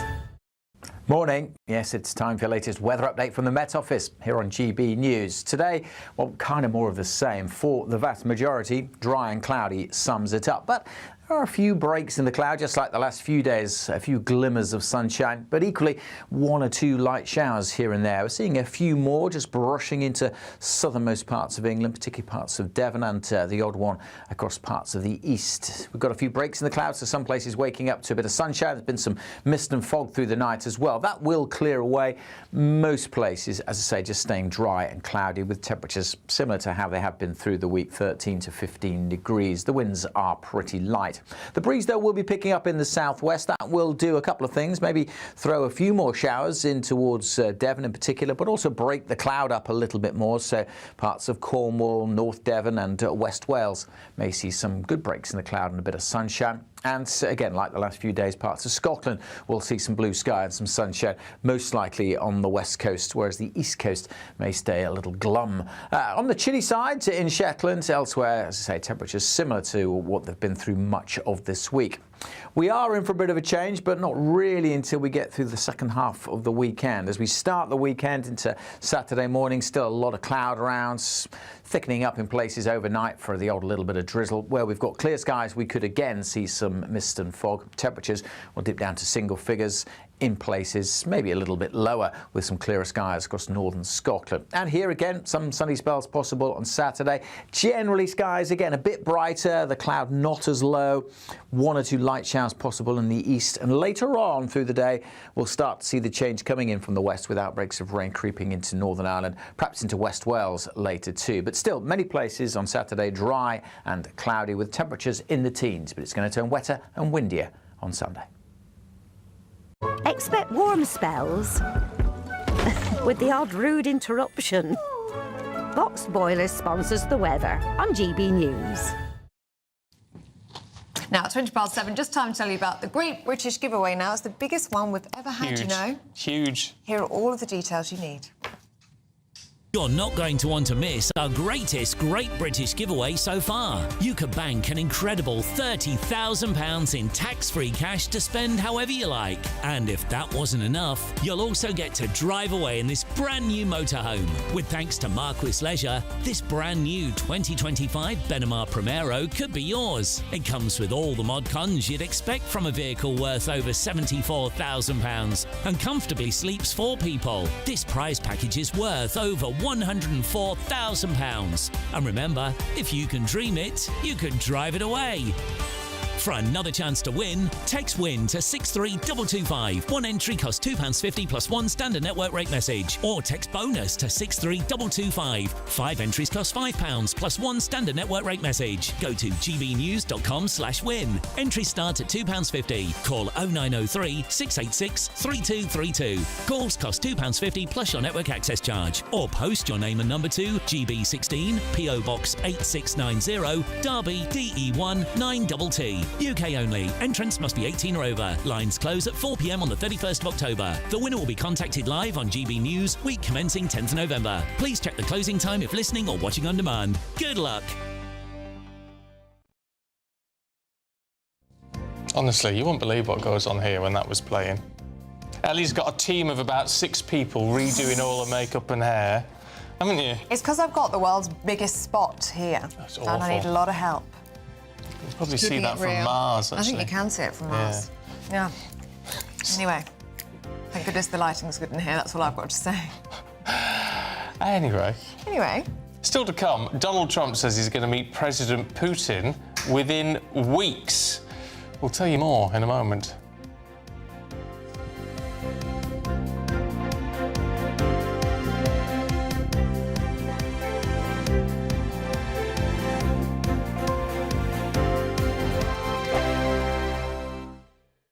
Hi, I'm Michelle Dewberry, and my show is your opportunity to cut through all the noise and dive in headfirst to some robust debates. Ideas clash. Situation, isn't it? Because the failure is... You're the failure deliberately avoiding my point. Nothing's held back. And if you think this is the end of it, wait for more. And we do not shy away from the difficult stuff. Sometimes I want to shake people and say, if only you understood. So join me on Dubes & Co. weeknights at 6 p.m, only on GB News, Britain's news channel.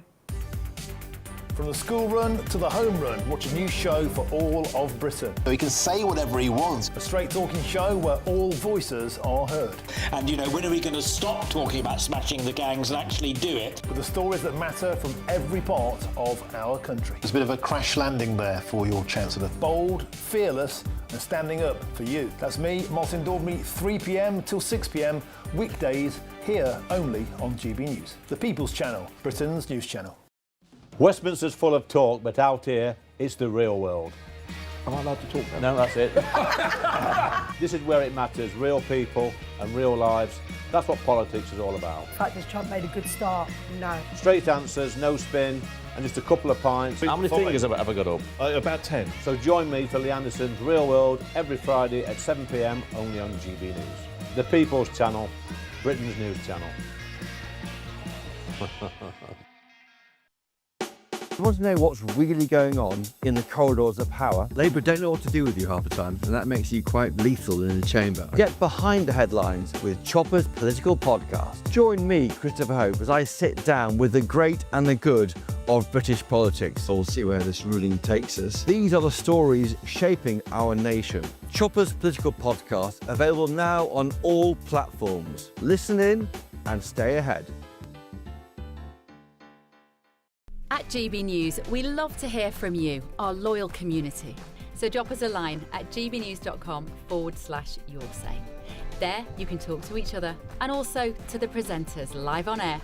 gbnews.com/yoursay, because GB News is your channel, Britain's news channel. Join me, Nana Akweer, for an informative, interactive news programme with a difference. It's fun. No, you didn't say that, Dave. I'm so surprised. twist. I think there's an element of truth to that. Join me from 3 p.m. every weekend, only on GB News, Britain's news channel. In the GB Newsroom, we bring you the news as it happens. With our team of dedicated journalists across the UK, we're ready to keep you up to date with what's happening every half an hour, every single day. Bulletins here on GB News, the People's Channel, Britain's news channel.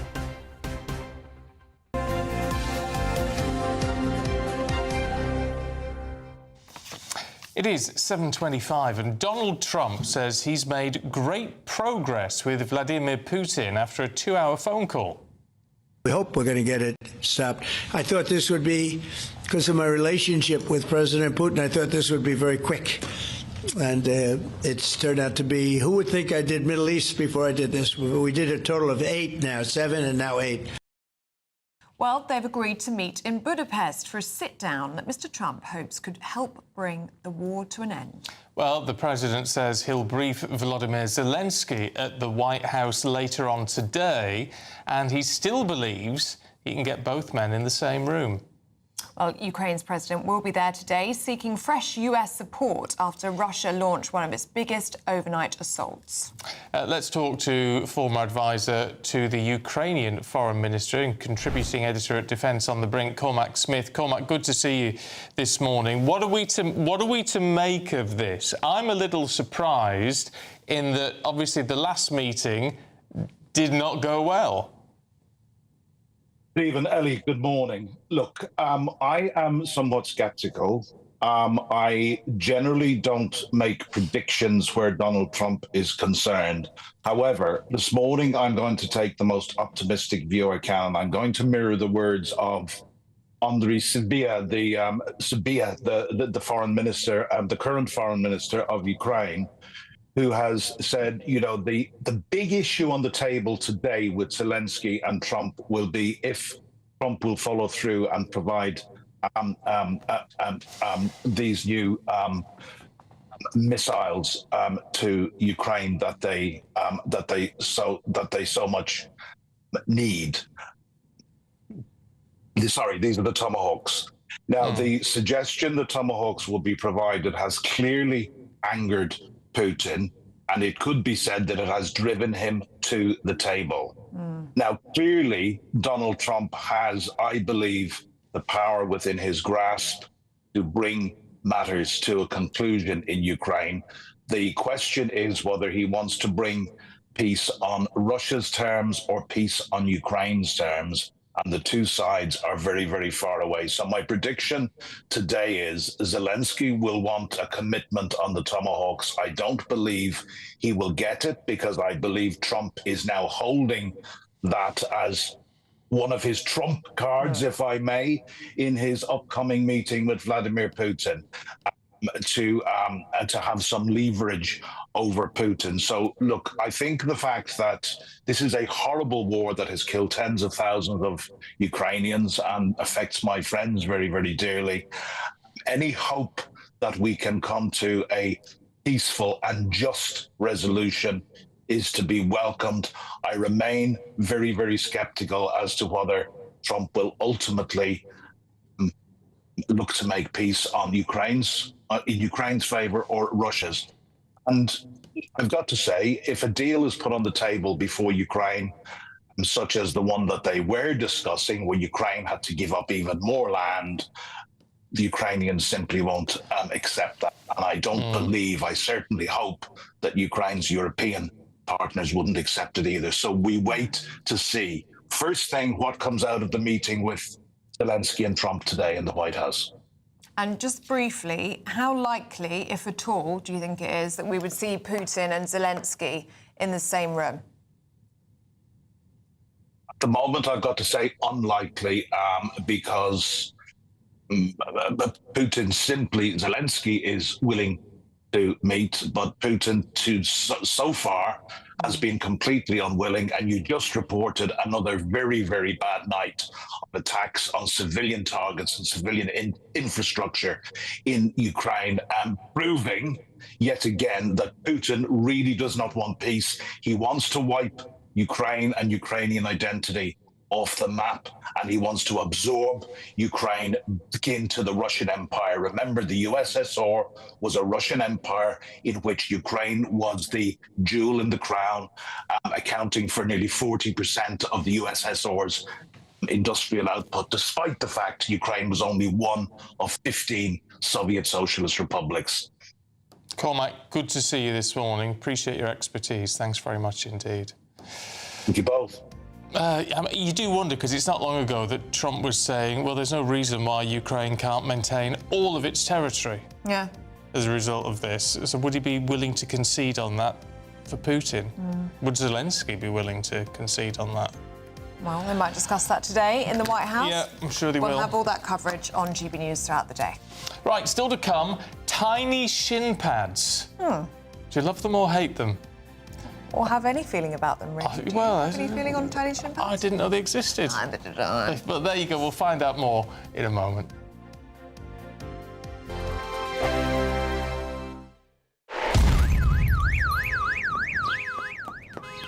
Crash Law 24 sponsors GB News Traffic and Travel Report. Good morning, this is the latest AI travel news from gbnews.com. On the M4 eastbound between junctions 37 at Pyle and 36 at Sarn, a vehicle fire is causing potential delays. In Oldham, traffic is congested on the M60 clockwise entry slip at junction 21. In Derbyshire, there is a 10-minute delay on the A38 southbound between junctions with the A50 and the A5132 due to congestion. In Staffordshire, traffic on the A38 northbound between Burton-upon-Trent North and the A5132 is experiencing a 10-minute slowdown. And on the trains, Northern buses replace trains between Corkickle and Whitehaven, while South Western Railway faces disruptions through Wimbledon. For more travel news, go to gbnews.com. Crash Law 24 sponsors GB News Traffic and Travel Report. Britain deserves a newsroom that puts the facts and your voice first. Well, and that's what you get on GB News. Lively debates, lively conversation. And we're not afraid to hold power to account. And each other. So join me, Andrew Pearce. And me, Miriam Cates, for Britain's Newsroom, weekdays from 9:30 on GB News. In the GB Newsroom, we bring you the news as it happens. With our team of dedicated journalists across the UK. We're ready to keep you up to date with what's happening every half an hour, every single day. Bulletins here on GB News. The People's Channel. Britain's news channel. From the school run to the home run, watch a new show for all of Britain. So he can say whatever he wants. A straight-talking show where all voices are heard. And, you know, when are we going to stop talking about smashing the gangs and actually do it? With the stories that matter from every part of our country. There's a bit of a crash landing there for your Chancellor. Bold, fearless and standing up for you. That's me, Martin Daubney, 3 p.m. till 6 p.m, weekdays, here only on GB News. The People's Channel, Britain's news channel. Westminster's full of talk, but out here, it's the real world. Am I allowed to talk now? No, that's it. This is where it matters, real people and real lives. That's what politics is all about. In fact, has Trump made a good start? No. Straight answers, no spin, and just a couple of pints. How many fingers have I got up? About 10. So join me for Lee Anderson's Real World every Friday at 7 p.m, only on GB News. The People's Channel, Britain's news channel. At GB News, we love to hear from you, our loyal community. So drop us a line at gbnews.com/yoursay. There you can talk to each other and also to the presenters live on air. gbnews.com/yoursay, because GB News is your channel, Britain's news channel.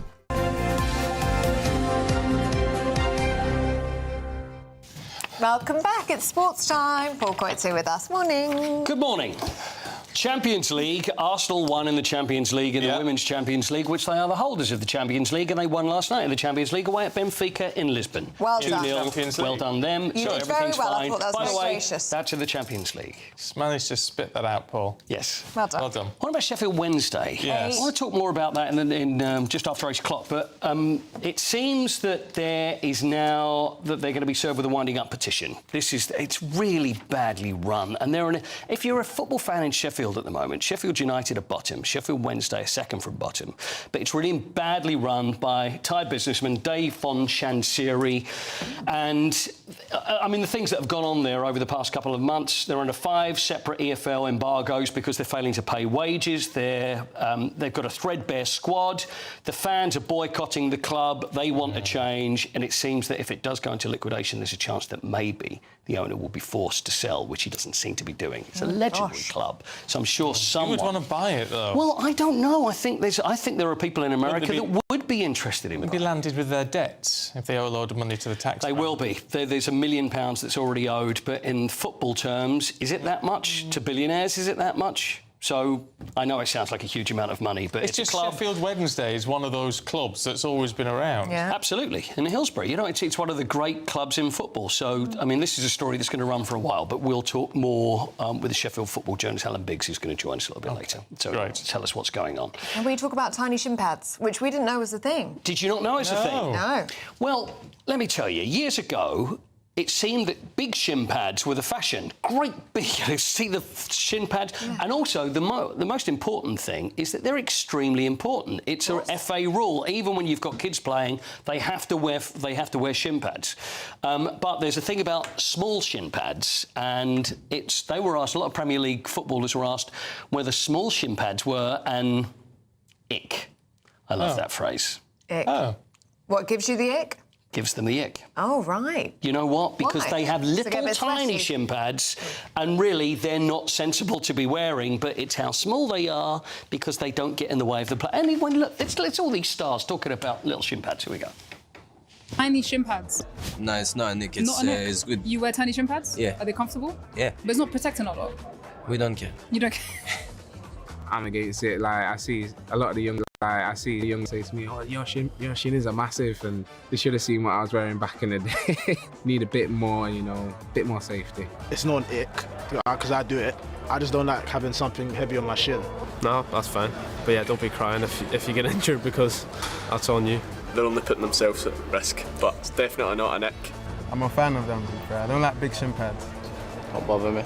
Yeah, I wear cricket pads though, so all the lads rinse me for the size of me shin pads, but well, I think whatever works for you. I don't know if that's an ick, but I can't get away with it. Well, if you get kicked in your shin and you have a shin pad that's the size of an AirPod, then obviously that's a big problem.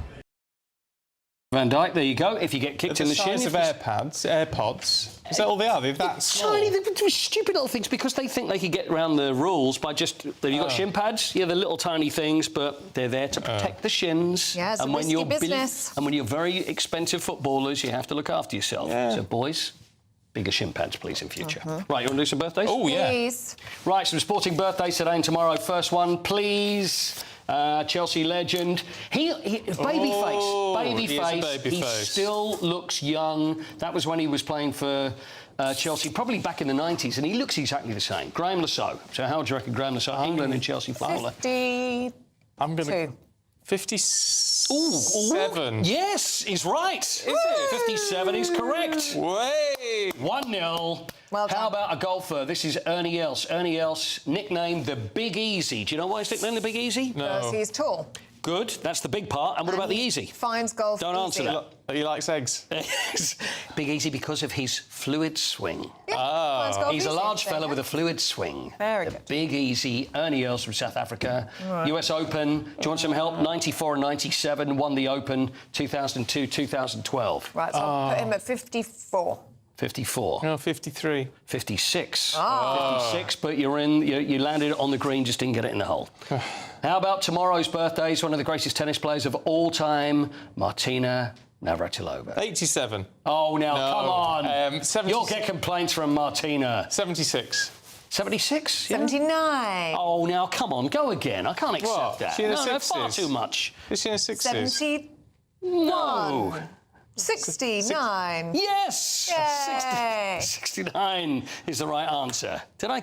Right. Too much leeway? Oh, you didn't give me a chance. Well, I had 3 right. attempts. Yeah, but you did go in at, what, 80-something? I was only joking. OK. Martin, but she's been around forever. Mike Tyndall. How old is Mike Tyndall today? Oh, 42. Forming his breakaway league, playing for England there, World Cup winner. 42. 42. 47. Oh. One showbiz one? Yeah, go on. Yeah. Oh, it's Paul Chuckle. Paul Chuckle and the Chuckle Brothers. Rotherham United, honorary president. Him and Barry were both honorary presidents. I think he's Rotherham 72. United. To me, to you. 72. 72 for Paul Chuckle. To you, 78 is the right answer. How did you know that? I just guessed it in my waters. 78, very good. Waters. Oh, there you go. Well, that's enough said. Happy birthday, Paul Chuckle. Oh, Thank you. Lovely. Thanks, Paul. See you later. Bye-bye. Now, do stay with us still to come. Nature is now being prescribed by GPs. Did they charge you £9.90 for it? Probably.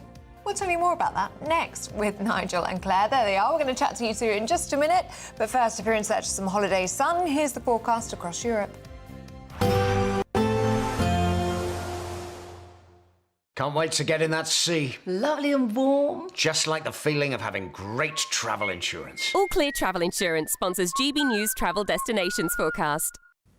Some heavy showers across Croatia on Friday, but they should be clearing in time for the weekend. Meanwhile, there'll be some heavy rain in parts of Tunisia. A few heavy showers over northern parts of mainland Greece and through Albania. Most of the Greek islands, though, dry and sunny. Looking sunnier for Corsica and Sardinia too. 1 or 2 showers possible in Mallorca and Menorca and Barcelona. And certainly looking fairly showery on Saturday across the Canaries. Should be turning drier here, though, through Sunday and Monday. Showers continue in Barcelona.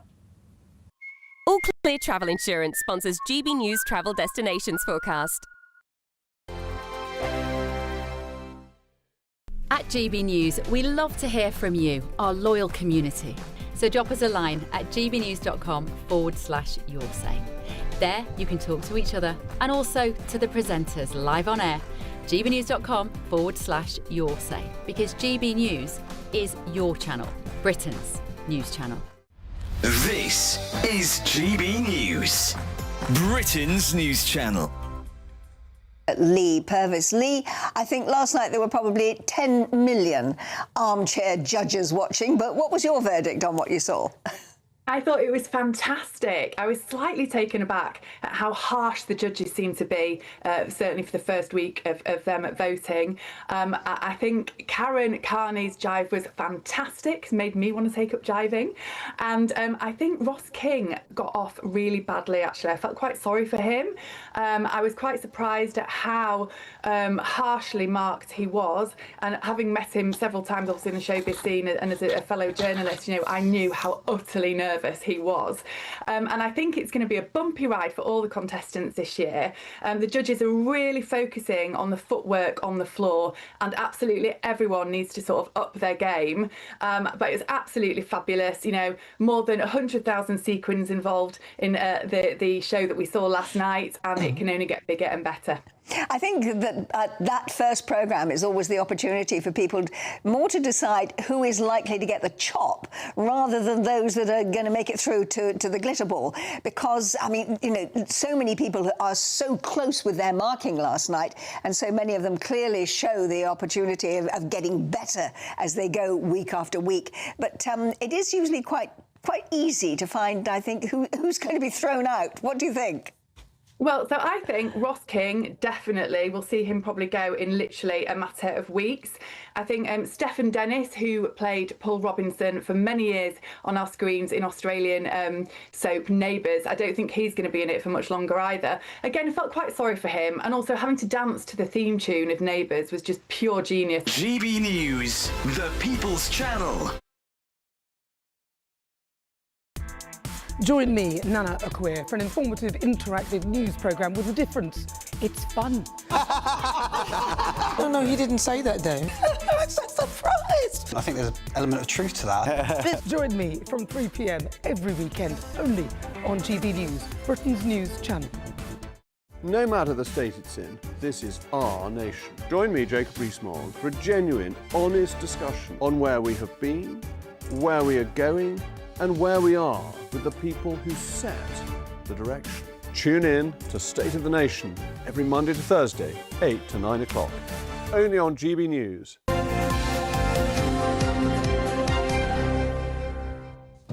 Right, let's have a look through the papers at 7:44 with former Conservative advisor Claire Pearsall and our senior political commentator Nigel Nelson. Good morning. Morning, you two. Claire, can we have a look at tax? Because we know it's coming. next month, but now Rachel Reeves telling us, according to the Daily Mail, that the tax will fall on the broadest shoulders, by which she might appear to mean the oldest shoulders. Well, I think that's really the important part of this. Who do they consider to have the broadest shoulders? Is this going to be working people who apparently Labour are big supporters of, but can't actually tell us who working people are? People who don't have a chequebook, apparently. Can't write a cheque. But in 2025, who has a chequebook? Well, exactly. Let's be brutally honest with it. There's going to be a lot of speculation. We've got 5 weeks until the budget comes up. There's going to be an awful lot of speculation as to where this money is going to be found. And knowing a Labour government, they are going to hit people like me quite hard, I would assume. I'm going to be taxed more to pay for a lot of things that I possibly don't use. I mean, I think that there is very little room in the Labour budget for anything other than tax rises. Well, they've boxed themselves in, haven't they? They have boxed themselves in by suggesting that they wouldn't raise the main three taxes on individuals, which was a very stupid thing to do. They've then boxed themselves into a corner, and they're going to have to break that Sorry, promise. I agree with that bit. I mean, I think that... Well, that's a nice moment of harmony. Isn't it just, yeah? The one thing about income tax is we all moan about it, but at least it's fair. And what has happened by ruling out income tax, employee national insurance and VAT is that you have to hit specific groups of people. So last time it was the farmers, it was the non-DOMs, and they complain about it because it feels unfair. If you're the one person paying tax and your neighbour isn't, then it does actually feel terribly unfair to them. But while she's the cat's mother, Rachel Reeves, the Chancellor. The Chancellor, sorry, yeah. Is say this is about being fair. Well, yeah, I mean, the idea that broader shoulders, I mean, people who can afford to pay the most tax should. I mean, that should be the principle, that if you are... Shouldn't the principle be that you're paying more tax? If everyone paid the same percentage rate, or thereabouts, then people who earn more are paying more. Yeah. Well, on that basis, then, we need income tax to go up. So, exactly. So we're back to where we started, where I'm agreeing with Claire, ruling out income tax rises was do that?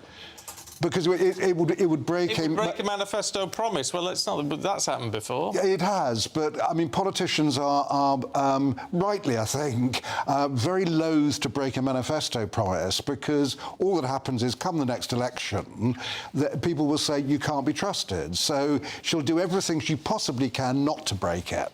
I was just going to come back and say, but she increased the taxes, the tax burden last time by, what was it, 40 billion? So we're going to have that and some if she's going to get anywhere near to putting into the economy what we need. So I don't see what she's going to do. And a wealth tax is always the go-to option. Which she's now ruled out. But there's some where does it come from? Gambling taxes are a possible goer. I quite like, it's all speculation, but I quite like the idea of landlords paying national insurance, 8% national insurance. Also, we hit the landlords, the people that actually supply but here the we go housing. again. It's a specific group. That's the problem. It's a specific group, and it's always they believe it to be fair. But when you look at what is the knock-on effect of hitting landlords, is going to be passed down to There's a knock-on effect with all these things. I mean, the moment you tax a group of people, they will argue that there is a knock-on effect to everybody else. I look forward to her breaking her manifesto promise, because I think that's the only way forward. OK.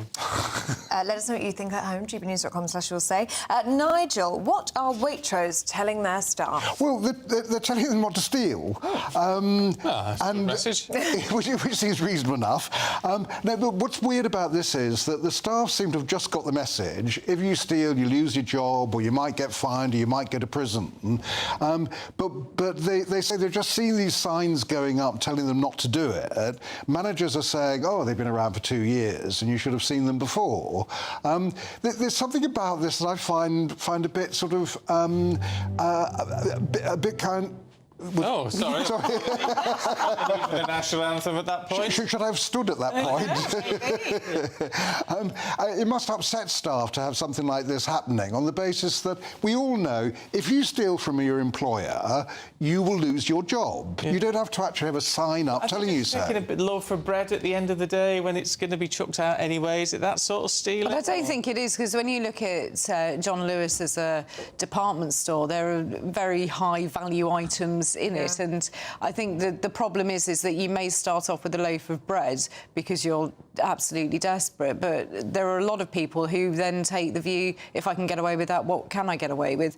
And nobody should steal from their employers. It's quite simple. But also, but why should it be any different for people employed by Waitrose and John Lewis? They also need to have that message told to them as much as if you're working in sort of Asda's or Morrison's. Well, yeah, but maybe they're not doing it. Well, absolutely. Yeah, I was reading earlier today, the John Lewis partnership, so that they own Waitrose. They did...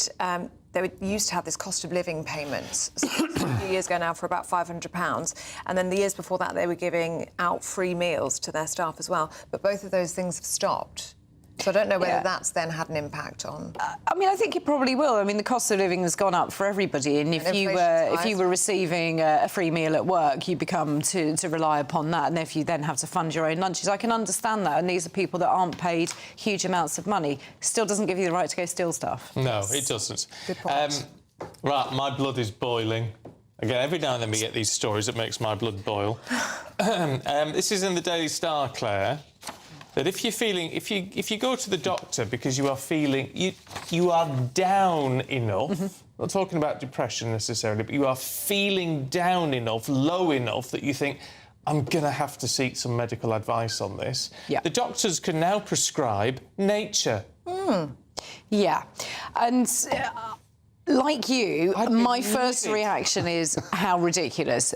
There is some scientific basis about getting outside, moving around, fresh air, sunlight. It does wonders for your mental health, but that shouldn't be the go-to for a GP's practice to say, right, go out and look at some birds. But what if it works? I mean, they did how do you measure it, then? Well, they did a pilot scheme at NHS Shetland, and there, 3/4 of the people who went on the scheme found a benefit from it. But then that's Shetland, isn't it? Which is there are lots of birds, obviously, that they can go and see. Lots of space. If you are in the centre of Birmingham, it's not going to be quite as simple. Also, it also means that what sort of trial is it? Is it saying to people, go out and about and come back in a month and tell us if you feel a bit better than you did? Or is it actually people who've gone to the doctors saying, I think I've got a problem, I'm feeling so low? It's a different dynamic, isn't it? Yeah, but I mean, the idea of saying, prescribing a walk before meal times and 2 lots of bird watching before supper or something like that, if that actually works, it sounds to me like a good idea rather than have to be taking pills. Feels like a get-out clause. I think it's... honestly, doctors stick to medicine and... we'll do our own walking. Thanks very much indeed. Thanks, you two. See you later. Let's get a check now on the weather with Alex Deacon.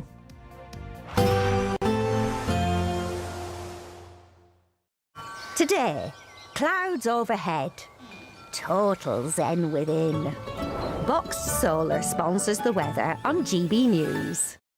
Morning. Yes, it's time for your latest weather update from the Met Office here on GB News. Today, well, kind of more of the same. For the vast majority, dry and cloudy sums it up. But there are a few breaks in the cloud, just like the last few days, a few glimmers of sunshine, but equally 1 or 2 light showers here and there. We're seeing a few more just brushing into southernmost parts of England, particularly parts of Devon, and the odd one across parts of the east. We've got a few breaks in the clouds, so some places waking up to a bit of sunshine. There's been some mist and fog through the night as well. That will clear away. Most places, as I say, just staying dry and cloudy with temperatures similar to how they have been through the week, 13 to 15 degrees. The winds are pretty light. The breeze, though, will be picking up in the southwest. That will do a couple of things, maybe throw a few more showers in towards Devon in particular, but also break the cloud up a little bit more. So parts of Cornwall, North Devon and West Wales may see some good breaks in the cloud and a bit of sunshine. And again, like the last few days, parts of Scotland will see some blue sky and some sunshine, most likely on the west coast, whereas the east coast may stay a little glum. On the chilly side in Shetland, elsewhere, as I say, temperatures similar to what they've been through much of this week. We are in for a bit of a change, but not really until we get through the second half of the weekend. As we start the weekend into Saturday morning, still a lot of cloud around, thickening up in places overnight for the odd little bit of drizzle. Where we've got clear skies, we could again see some mist and fog. Temperatures will dip down to single figures in places, maybe a little bit lower with some clearer skies across northern Scotland. And here again, some sunny spells possible on Saturday.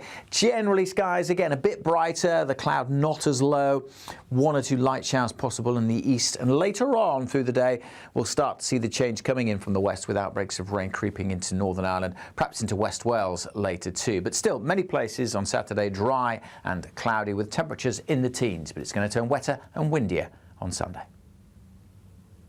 Today, clouds overhead, total zen within. Box Solar sponsors the weather on GB News.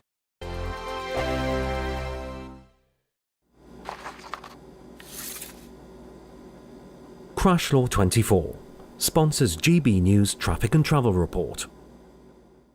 Good morning. This is the latest AI travel news from gbnews.com. The A470 southbound between Nantgarve and Corriton is experiencing congestion. In Derbyshire, congestion on the A38 southbound between the A50 and the A5132 is causing 10-minute delays. In Cambridgeshire, a broken-down vehicle on the A14 westbound entry slip at junction 21 leads to lane closures. Meanwhile, the A2 westbound between the M2 and A227 in Kent faces delays due to a vehicle fire, with 2 of 4 lanes closed. And on the trains, Avanti West Coast and cross-country services are experiencing major disruptions between Wolverhampton and Birmingham New Street. For more travel news, go to gbnews.com. Crash Law 24 sponsors GB News Traffic and Travel Report. There's 2 weeks remaining in our latest, greatest giveaway. You could be in the driving seat of this Benamar Primera motorhome. This luxurious home from home comes with all the mod cons. Plus, you can use it with your current driving licence. We'll also boost your bank account with a whopping £30,000 in tax-free cash to spend on anything you like. It only takes 1 entry to become a winner. For another chance to win, text WIN to 63225. 1 entry costs £2.50 plus 1 standard network rate message. Or text BONUS to 63225. 5 entries cost £5 plus 1 standard network rate message. Go to gbnews.com/win. Entries start at £2.50. Call 0903 686 3232. Calls cost £2.50 plus your network access charge. Or post your name and number to GB16 PO Box 8690 Derby DE1 9TT. UK only. Entrance must be 18 or over. Lines close at 4 p.m. on the 31st of October. Please check the closing time if listening or watching on demand. Britain was once the envy of the world, but look around. A nation that no longer knows what it is or where it's going. A country that's broken. How do we fix Britain? How do we bring it back? Friday night with Matt Goodwin at 8 p.m, only on GB News. At GB News, we love to hear from you, our loyal community. So drop us a line at gbnews.com/yoursay. There, you can talk to each other and also to the presenters live on air. gbnews.com/yoursay, because GB News is your channel, Britain's news channel. Join me, Nana Akweer, for an informative, interactive news programme with a difference. It's fun. No, he didn't say that, though. I'm so surprised. I think there's an element of truth to that. Join me from 3 p.m. every weekend, only on GB News, Britain's news channel.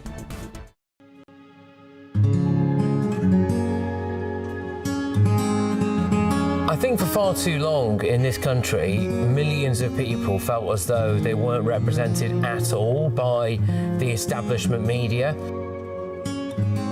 GB News was needed because there literally was no other voice. Everyone was saying the same thing. GB News exists because there is a desperate need for fearless journalism that puts the people first. GB News came on the scene as a disruptor, and it has always been a disruptor ever since. The mainstream is all about keeping the status quo as it is, ticking along quite nicely. They don't want to ask difficult questions. But journalism is journalism at the end of the day, and we're not here to serve any masters. Our masters are our audience. Charlie Peters, he gave a voice to the victims of grooming gangs, and now, of course, it's led to a national inquiry.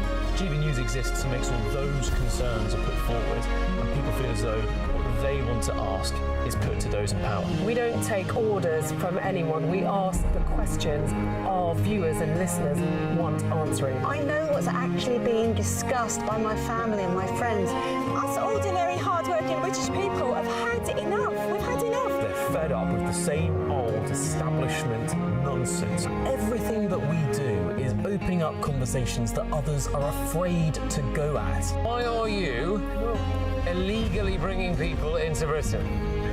That is our job. Our job is to get to the truth. If it's important to you watching or listening at home, then it's important to us as well. That's what makes us the fearless champion of Britain.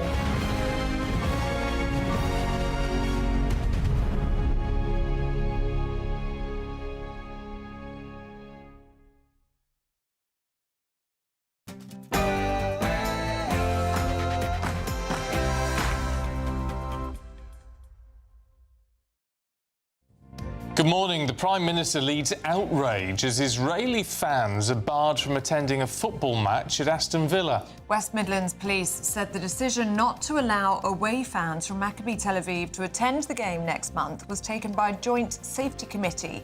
It was partly based on fan violence in Amsterdam last year. But following the rise of anti-Semitic attacks in Britain, are Jews really safe in the UK?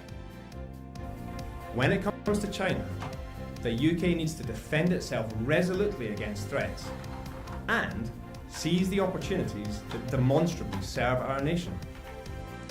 The Director General of MI5 says that China presents a threat to the UK every single day and that the intelligence service disrupted an espionage threat from China just last week.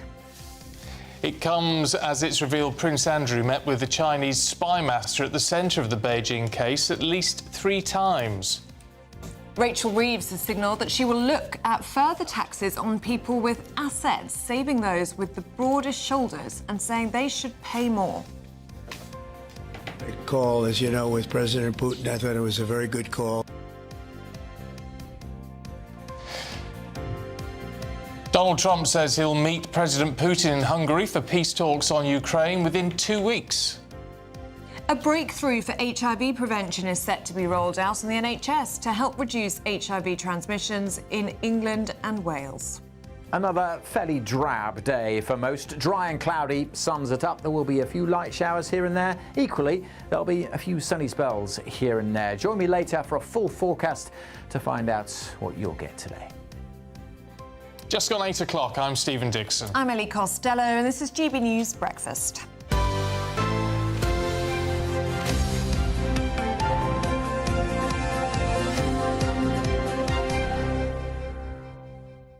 So how are we loving the Taylor Swift album? Are we enjoying it?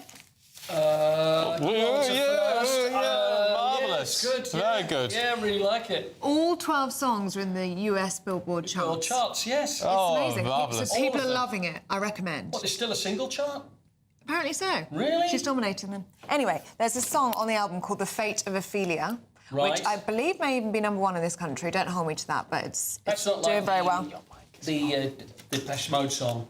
I feel you. Well, there's lots of songs about Ophelia. I feel you. Oh, very good. Very good. It shines. But the Swifties are doing their part for a local museum in Germany. So this song, The Fate of Ophelia, they have decided to storm this museum in Germany, which has a painting of Ophelia that looks a little bit like Taylor Swift's video. Oh, it's exactly, yes, how Almost she's done it. exactly the same. That's a famous picture. Yes, a very famous creepy. painting. You might recognise it.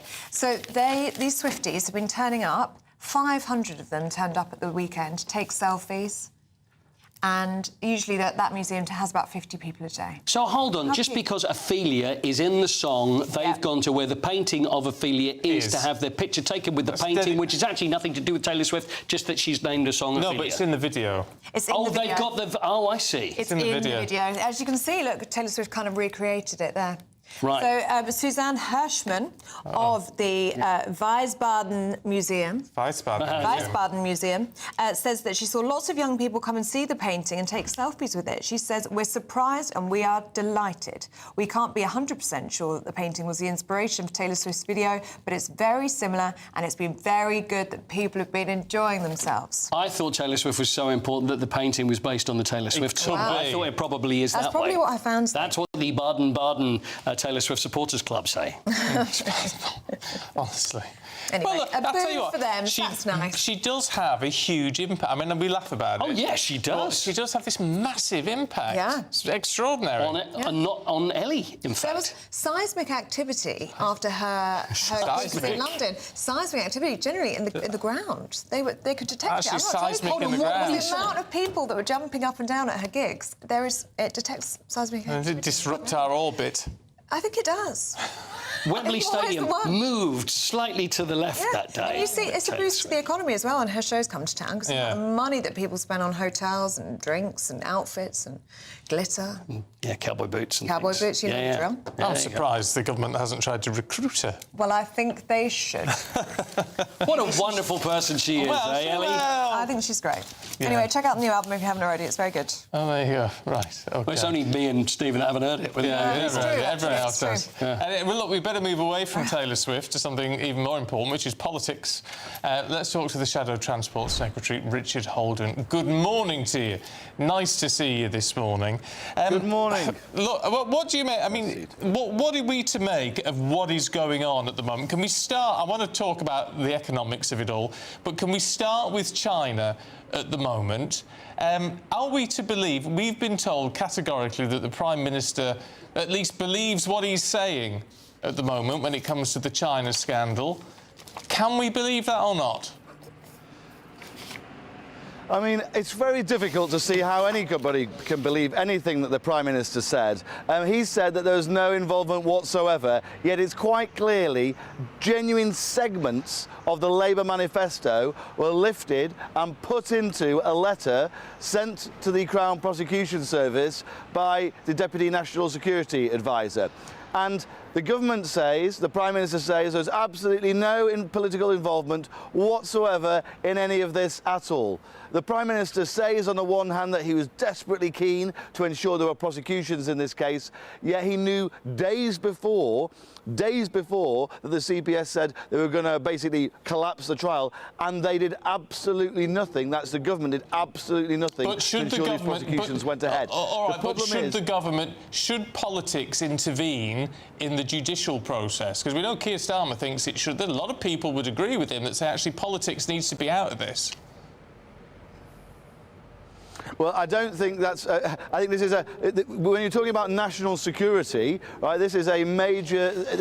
when the government is literally the ones... When it's Parliament literally spying in the House of Commons, right, that is what we're talking about here, and the government isn't providing... you're quite right, allegedly, and the government isn't providing the evidence when there's already been charges brought. It absolutely stinks. And there are massive questions here to answer from the government.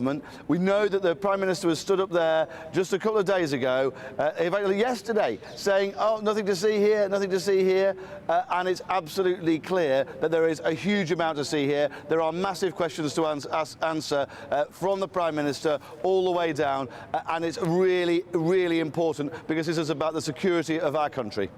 Well, the government would say, of course, that having a relationship with China is beneficial to the economy, beneficial for jobs, that sort of thing. Do we need to restrict or perhaps even veto, though, foreign investment in our critical national infrastructure? Because looking here at the Chinese stakes in British infrastructure, I mean, it is quite shocking. Nuclear power, they have stakes in Hinkley Point C, Sizewell C, Bradwell B, a large stake in Heathrow Airport, a large stake in the National Grid, Thames Water 2 and British Steel. I mean, when we've got the head of MI5 coming out yesterday and saying that China presents a national security threat every single day, how are we allowing them to invest so heavily in critical infrastructure in this country?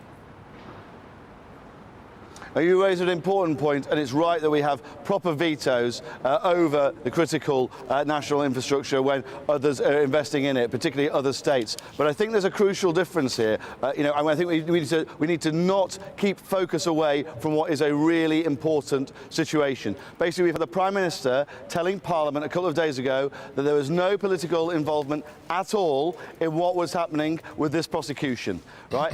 And at the same time, it's quite clear from the letters that have been released, right, that literally parts of the Labour manifesto have been sent to the Crown Prosecution Service talking about that relationship with China. If that's the government's position, if the government genuinely are saying our trade relationship is more important, therefore we collapse the trial, let them say it. Let them come out there, let the Prime Minister come to the House of Commons and say that. That is not what he's been saying. He's saying there's been no political involvement, no political oversight at all. I think it is not credible to believe that when you're literally seeing parts of the Labour manifesto sent to the Crown Prosecution Service when they have literally said we need some clarity from the government about this government's attitude before this trial went down. Can we talk about the economy? Because we're getting all these sort of leaks now, in effect, aren't we, from the Chancellor, sort of telling us what to expect. More taxes, we're told. Britain's wealthy, it looks like, going to have to pay high levels of tax on assets. Also, stuff in the papers this morning claiming we may end up having to pay VAT on taxi fares. Yes, no, I think this is part of the... I really think we've got to be... When we're looking at this at the moment, it's quite clear that we don't know that this enormous extra deficit that Rachel Reeves has created by crashing the economy. We're seeing hundreds of thousands of people more not in work now. Unemployment's gone up with a massive jobs tax last year from Labour. We know that's a major issue, and the impact that's had is huge. And they are now going around, Labour and the government, looking at wherever they can grab tax revenue from. We know they're looking at VAT on taxis and private hire. That will have huge impact on our tourism sector, huge impact on the nighttime economy, huge impact on a family deciding to go on holiday, but also a massive impact on local authorities who rely on our private hire network for some of their looking after our vulnerable people across the country. I'm convinced that out of everywhere that a taxpayer can be shaken down, Rachel Reeves is going to shake them down. And that's because this government came to power with no plan, and the Prime Minister has no backbone to stand up to his own backbenchers who, when Parliament had the opportunity to slow the increase, not to cut, to slow the increase in the amount we are paying in welfare, Labour MPs voted against it. We've got a spineless Prime Minister with no plan, and it's going to be British taxpayers paying the price. Can I ask you about this decision to ban Maccabi Tel Aviv fans from attending a Europa League match against Aston Villa in Birmingham next month over concerns for their safety? Is that the right decision? No, it's completely the wrong decision. It's an unbelievable decision. And I cannot believe that MPs in Birmingham, some of them have been welcoming this decision.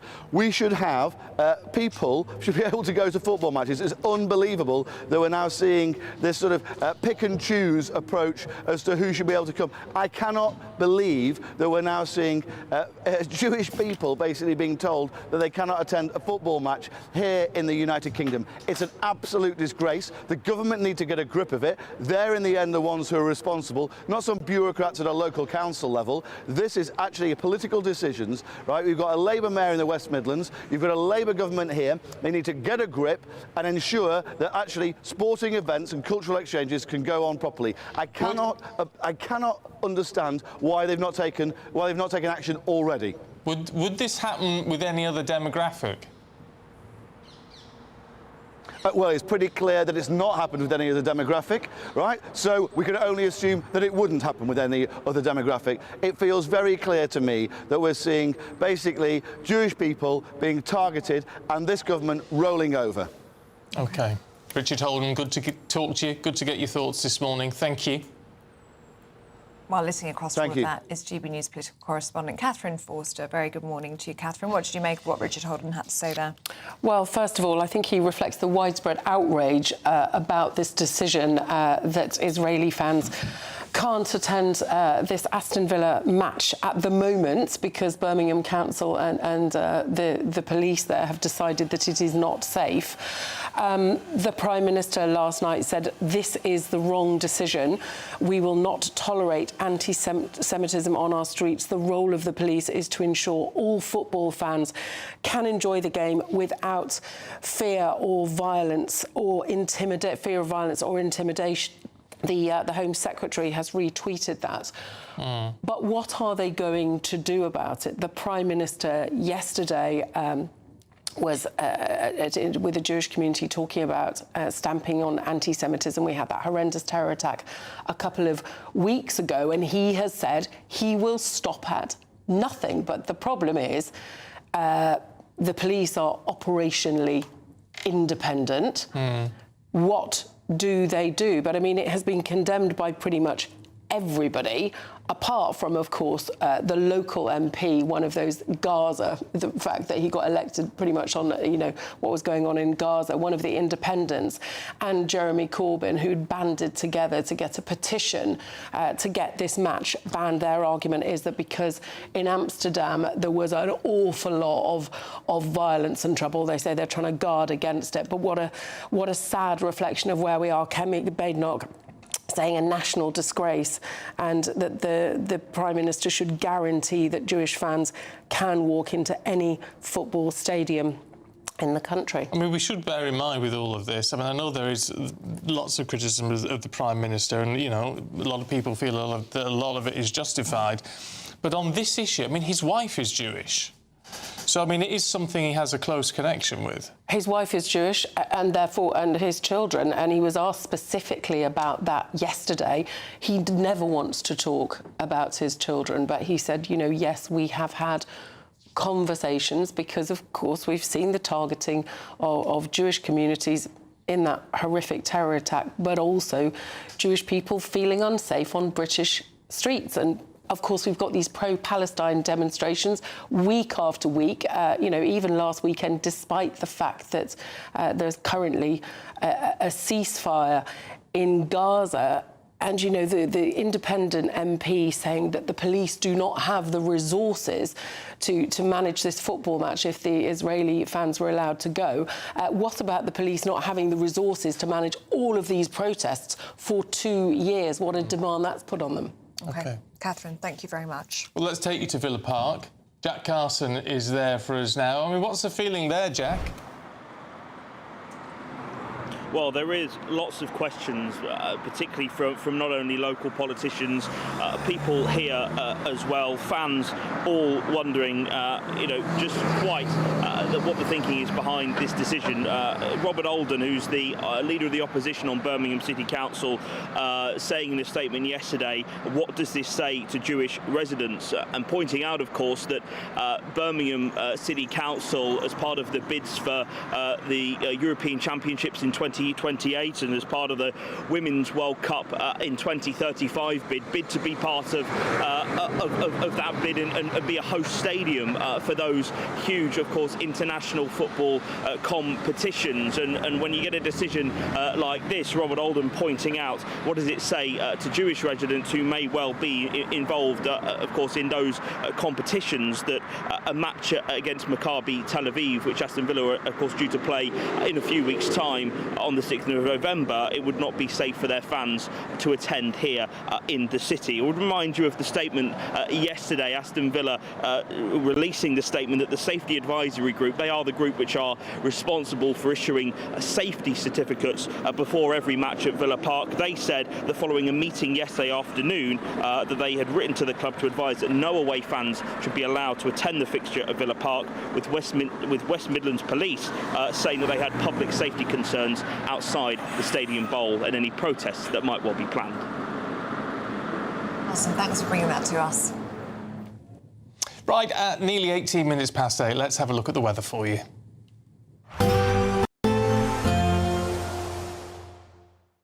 Expect warm spells with the odd rude interruption. Boxed Boilers sponsors the weather on GB News.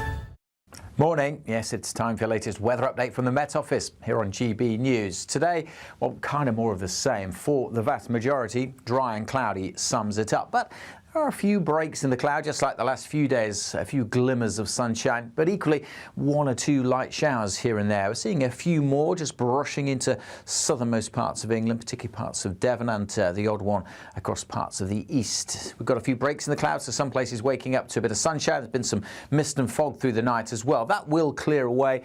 Most places, as I say, just staying dry and cloudy with temperatures similar to how they have been through the week, 13 to 15 degrees. The winds are pretty light. tonight. The breeze, though, will be picking up in the southwest. That will do a couple of things, maybe throw a few more showers in towards Devon in particular, but also break the cloud up a little bit more. So parts of Cornwall, North Devon and West Wales may see some good breaks in the cloud and a bit of sunshine. And again, like the last few days, parts of Scotland will see some blue sky and some sunshine, most likely on the west coast, whereas the east coast may stay a little glum. On the chilly side in Shetland, elsewhere, as I say, temperatures similar to what they've been through much of this week. We are in for a bit of a change, but not really until we get through the second half of the weekend. As we start the weekend into Saturday morning, still a lot of cloud around, thickening up in places overnight for the odd little bit of drizzle. Where we've got clear skies, we could again see some mist and fog. Temperatures will dip down to single figures in places, maybe a little bit lower, with some clearer skies across northern Scotland. And here again, some sunny spells possible on Saturday. Generally, skies again a bit brighter, the cloud not as low, 1 or 2 light showers possible in the east. And later on through the day, we'll start to see the change coming in from the west with outbreaks of rain creeping into Northern Ireland, perhaps into West Wales later too. But still, many places on Saturday dry and cloudy with temperatures in the teens, but it's going to turn wetter and windier on Sunday. Expect warm spells with the odd rude interruption. Box Boilers sponsors the weather on GB News. Now, just time to tell you about the Great British Giveaway. Now, it is huge. It's a whopper, isn't it? It is. Here are all the details you need if you want to make it yours. You're not going to want to miss our greatest Great British Giveaway so far. You could bank an incredible £30,000 in tax-free cash to spend however you like. And if that wasn't enough, you'll also get to drive away in this brand new motorhome. With thanks to Marquis Leisure, this brand new 2025 Benimar Primero could be yours. It comes with all the mod cons you'd expect from a vehicle worth over £74,000 and comfortably sleeps 4 people. This prize package is worth over £104,000. And remember, if you can dream it, you can drive it away. For another chance to win, text WIN to 63225. One entry costs £2.50 plus 1 standard network rate message. Or text BONUS to 63225. 5 entries cost £5 plus 1 standard network rate message. Go to gbnews.com/win. Entries start at £2.50. Call 0903 686 3232. Calls cost £2.50 plus your network access charge. Or post your name and number to GB16 PO Box 8690 Derby DE1 9TT. UK only. Entrants must be 18 or over. Lines close at 4 p.m. on the 31st of October. The winner will be contacted live on GB News, week commencing 10th November. Please check the closing time if listening or watching on demand. Good luck.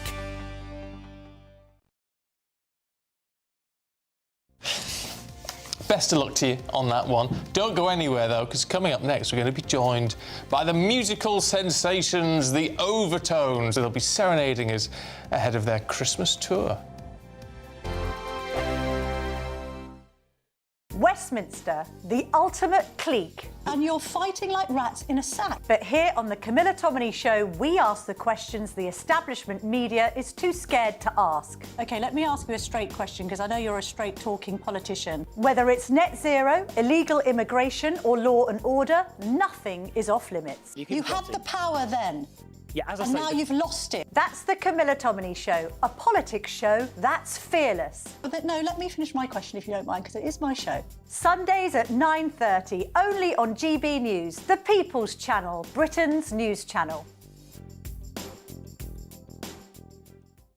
This is GB News, Britain's news channel. Already, you can just see it buzzing. The New Zealand-France game is going on, the bronze final in the stadium at the moment, and there's about 45,000 people already in the stadium watching it. So the energy in this place is unbelievable, and the excitement, because this game is a real game of jeopardy, the final between England and Canada.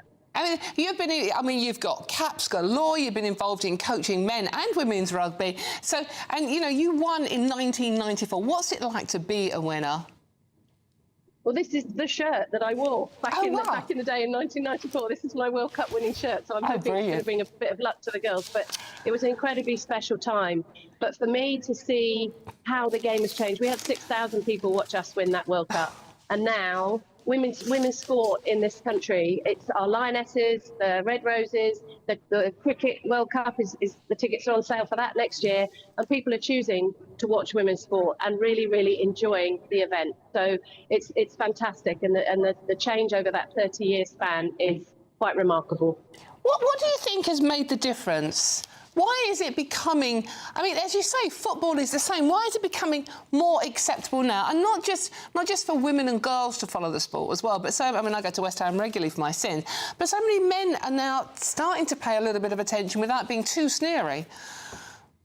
Well, absolutely, but I think the biggest thing is the quality of the product.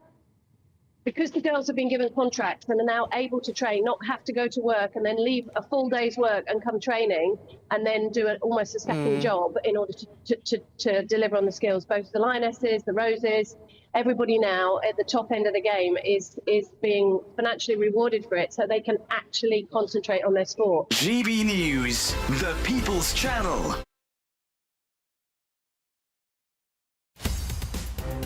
In the GB Newsroom, we bring you the news as it happens. With our team of dedicated journalists across the UK, we're ready to keep you up to date with what's happening every half an hour, every single day. Bulletins here on GB News, the People's Channel, Britain's news channel.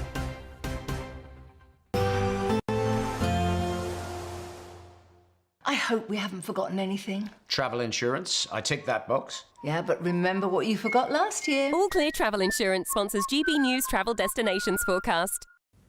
Some heavy showers across Croatia on Friday, but they should be clearing in time for the weekend. Meanwhile, there'll be some heavy rain in parts of Tunisia. A few heavy showers over northern parts of mainland Greece and through Albania. Most of the Greek islands, though, dry and sunny. Looking sunnier for Corsica and Sardinia too. 1 or 2 showers possible in Mallorca and Menorca and Barcelona. And so looking fairly showery on Saturday across the Canaries. Should be turning drier here, though, through Sunday and Monday. Showers continue in Barcelona.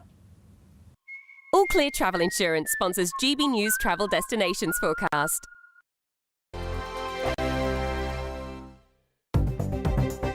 Good morning. This is the latest AI travel news from gbnews.com.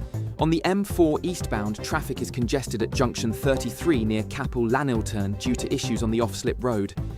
In Derbyshire, drivers on the A38 southbound face delays between the A50 and the junction with the A5132.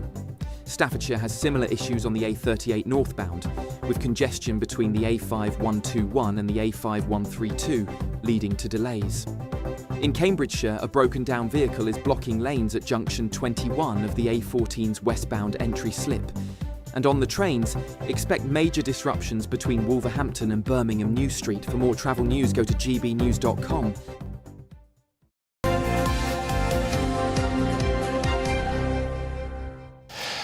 8:26. Shall we have a look at some sport with Mr. Paul Coyte? Good morning, Mr. Paul Coyte. Good morning. Arsenal women won yesterday in the Champions League. Yeah, brilliant.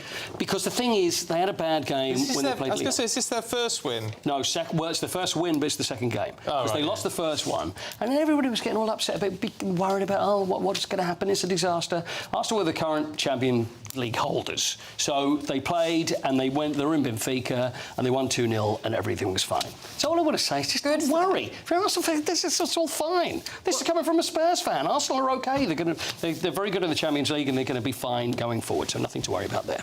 Anything to worry about for Sheffield Wednesday? Yes, a lot to worry about, to be fair.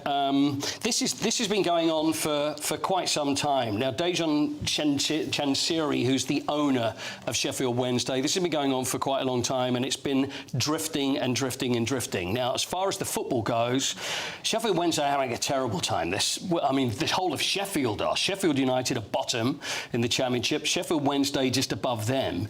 And the thing is, the way the club has been run recently has just been a disaster. We've had players that are leaving, the manager left. Players now can leave if they want to, because when it comes to contracts, if they haven't been paid, and it should be with any job, if you haven't been paid in a month, then you've got the right to rip up your contract and go. Yeah. So that's the situation. Now there's other people, other staff members that aren't getting paid.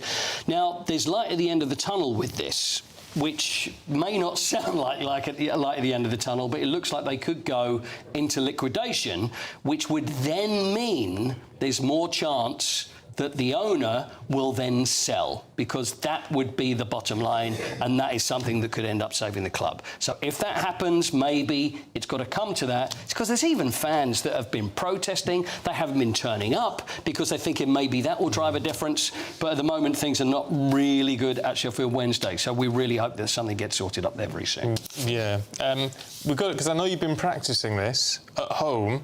Yes, I have. I don't even know what it is, but I'm sure I have. I know. I feel sorry for Mrs. Coit. But the sumo is underway.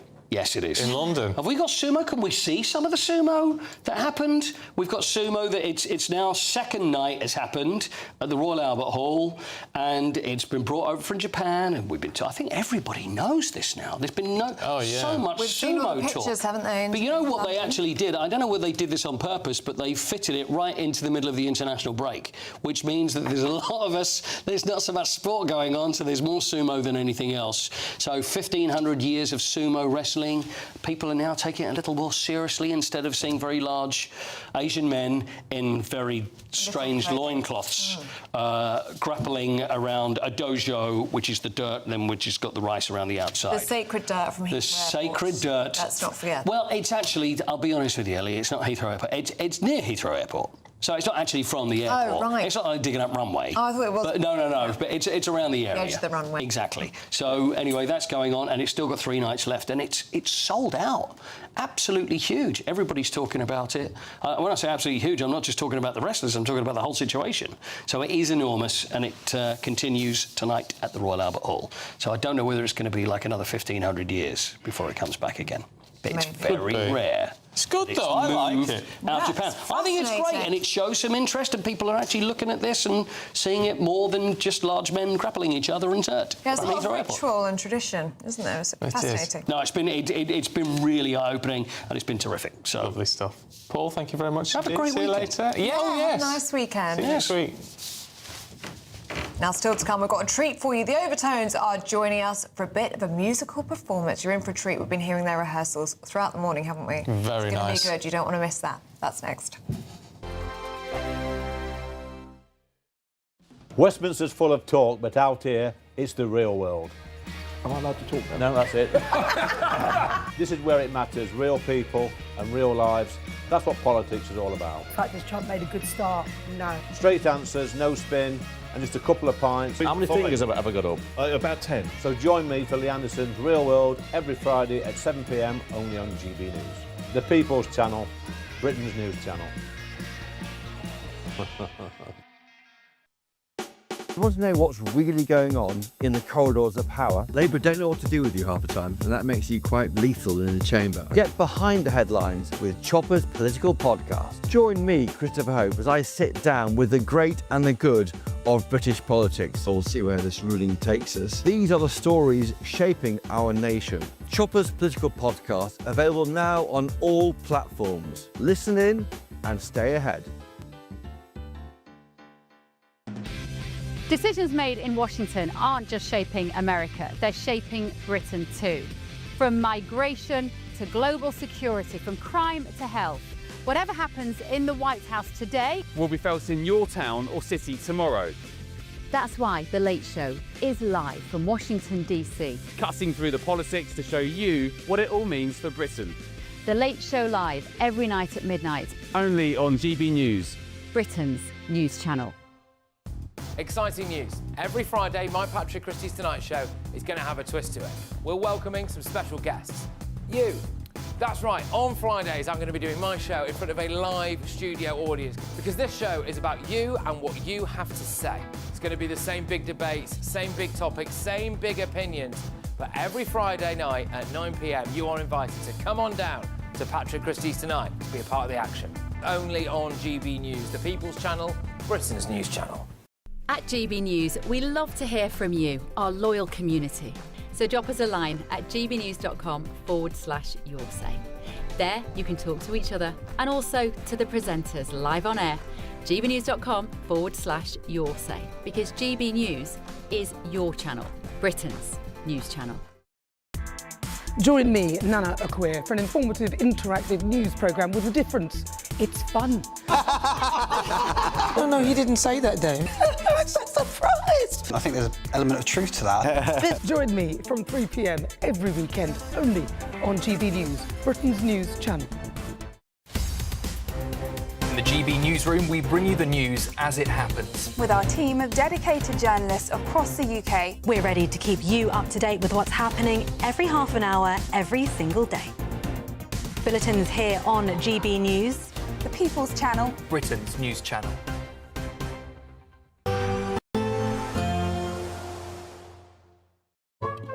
Today's outlook: cool, calm and completely horizontal. Boxed aircon sponsors the weather on GB News. Morning. Yes, it's time for your latest weather update from the Met Office here on GB News. Today, well, kind of more of the same. For the vast majority, dry and cloudy sums it up. But there are a few breaks in the cloud, just like the last few days, a few glimmers of sunshine, but equally 1 or 2 light showers here and there. We're seeing a few more just brushing into southernmost parts of England, particularly parts of Devon, and the odd one across parts of the east. We've got a few breaks in the clouds, so some places waking up to a bit of sunshine. There's been some mist and fog through the night as well. That will clear away. Most places, as I say, just staying dry and cloudy with temperatures similar to how they have been through the week, 13 to 15 degrees. The winds are pretty light. The breeze, though, will be picking up in the southwest. That will do a couple of things, maybe throw a few more showers in towards Devon in particular, but also break the cloud up a little bit more. So parts of Cornwall, North Devon and West Wales may see some good breaks in the cloud and a bit of sunshine. And again, like the last few days, parts of Scotland will see some blue sky and some sunshine, most likely on the west coast, whereas the east coast may stay a little glum. On the chilly side, in Shetland, elsewhere, as I say, temperatures similar to what they've been through much of this week. We are in for a bit of a change, but not really until we get through the second half of the weekend. As we start the weekend into Saturday morning, still a lot of cloud around, thickening up in places overnight for the odd little bit of drizzle. Where we've got clear skies, we could again see some mist and fog. Temperatures will dip down to single figures in places, maybe a little bit lower, with some clearer skies across northern Scotland. And here again, some sunny spells possible on Saturday. Generally, skies again a bit brighter, the cloud not as low. 1 or 2 light showers possible in the east, and later on through the day we'll start to see the change coming in from the west with outbreaks of rain creeping into Northern Ireland, perhaps into West Wales later too. But still, many places on Saturday dry and cloudy with temperatures in the teens, but it's going to turn wetter and windier on Sunday. Today's outlook: cool, calm and completely horizontal. Boxed aircon sponsors the weather on GB News.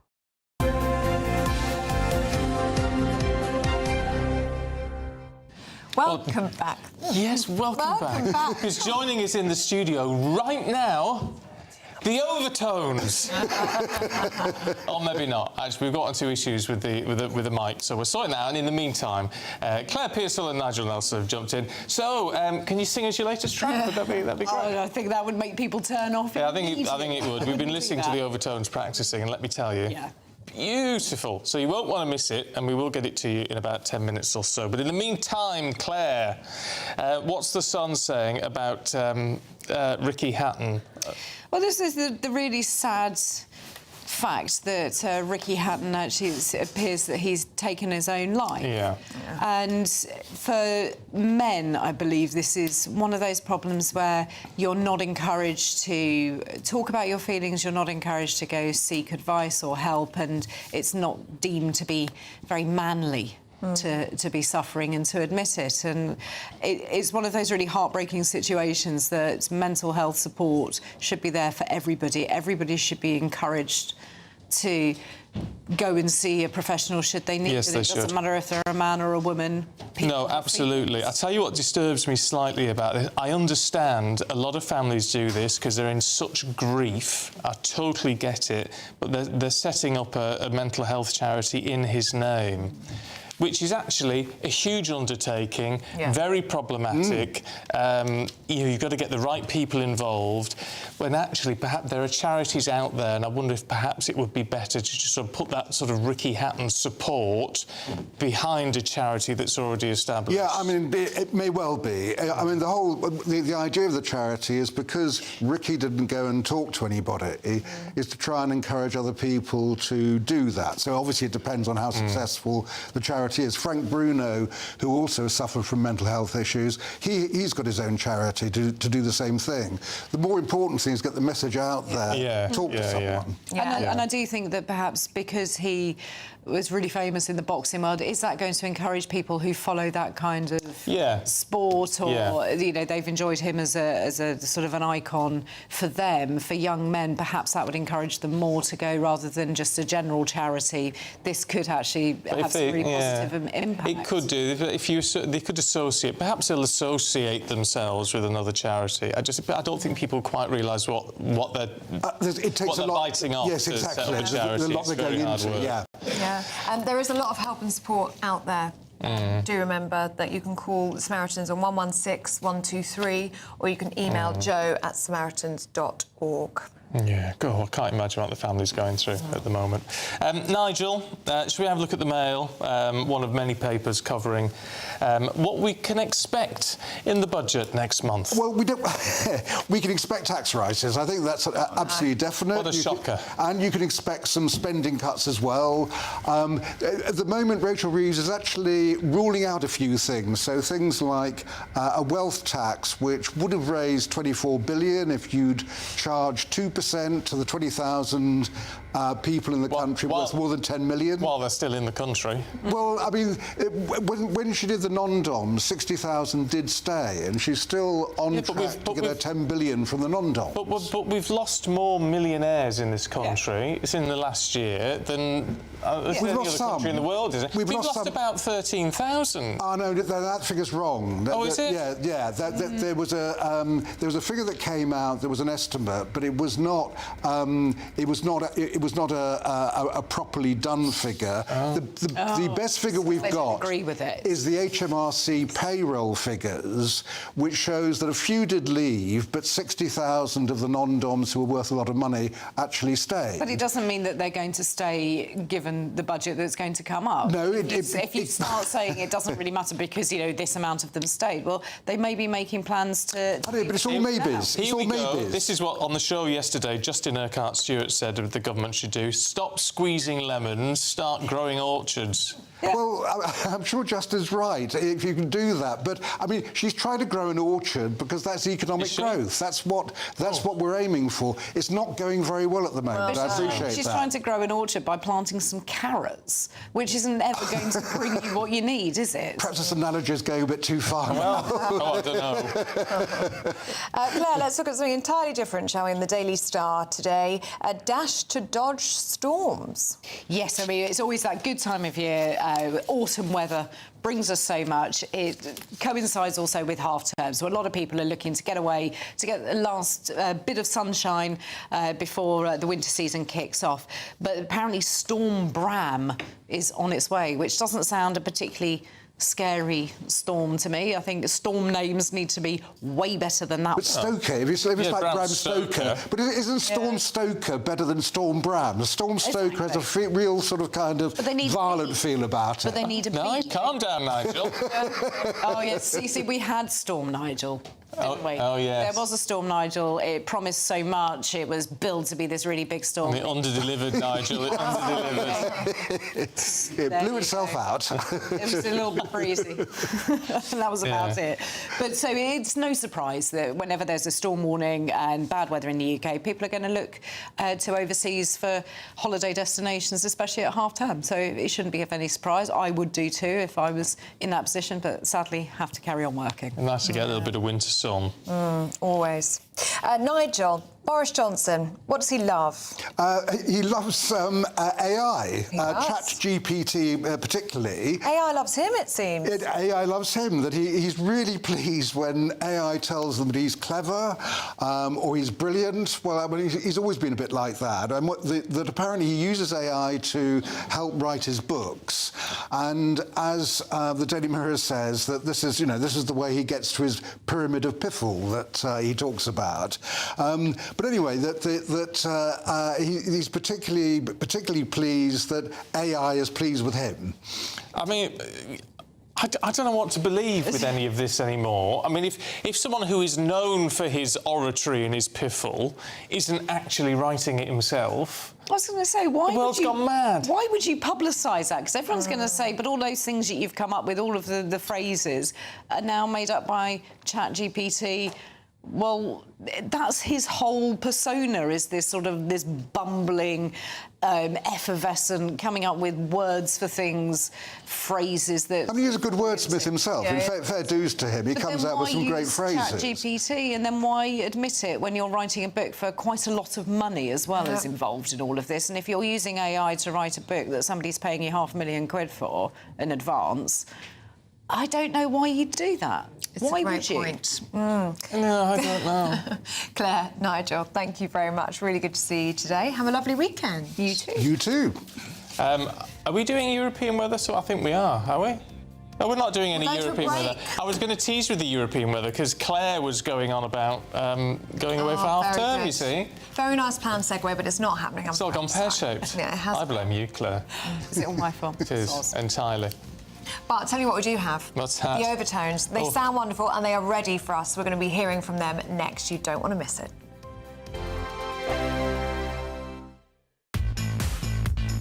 5 hosts, 5 opinions, 5 fearless debates, 5 unfiltered takes on the day's news. 5 reasons not to be anywhere else on Saturday night. This is the Saturday 5. You got me good there. Britain's biggest Saturday night TV show. It's not a bad brand. Yeah. Uncensored. Very, very racist tonight. On the unpredictable. What does she say? Can you translate it for us? And always entertaining. And how can a country go from being led by William Wallace Saturday nights from 6 p.m. only on GB News, the People's Channel. Britain's news channel. You're going to want to stay tuned, trust me. Britain's Newsroom, weekday mornings from 9:30. She's got a huge platform, so it really is wonderful that she's raised this issue. Sandy, do you have any tips for parents who want to, keep screens out of the home? I find myself, as a parent, I'll be sort of Googling whether my son's development is right or whatever, or, Googling something about my son, and then I'll see that he's trying to play with me and I've been distracted by my phone. But I sort of have the best intentions, but I'm sure that's what everyone says. Do you have any tips for how to make phones and family more compatible? Yeah, absolutely. Particularly for very young children, they don't really have a good concept of time. So to say to them, you can have the device for 20 minutes means nothing. So what I recommend to families that I work with is that they have screen-free places in the home where no one has a screen, and there are particularly important ones. So meal times, which the Princess of Wales raised yesterday, that's hugely important. It's a great time for the family to get together and talk. And also children being on screens during meal times has been shown to contribute to childhood obesity, because children don't register when they're full and they don't stop eating because they're distracted. The other really good place to avoid screens for everyone is the bedroom, particularly the children's bedroom, because it affects the quality of their sleep, how long they sleep. And first thing in the morning is particularly bad. It's been shown that children who watch screens in the morning have worse behaviour, attention and concentration throughout the day. And they're far more likely to have a speech and language problem. GB News, the People's Channel. Join me, Nana Akweer, for an informative, interactive news programme with a difference. It's fun.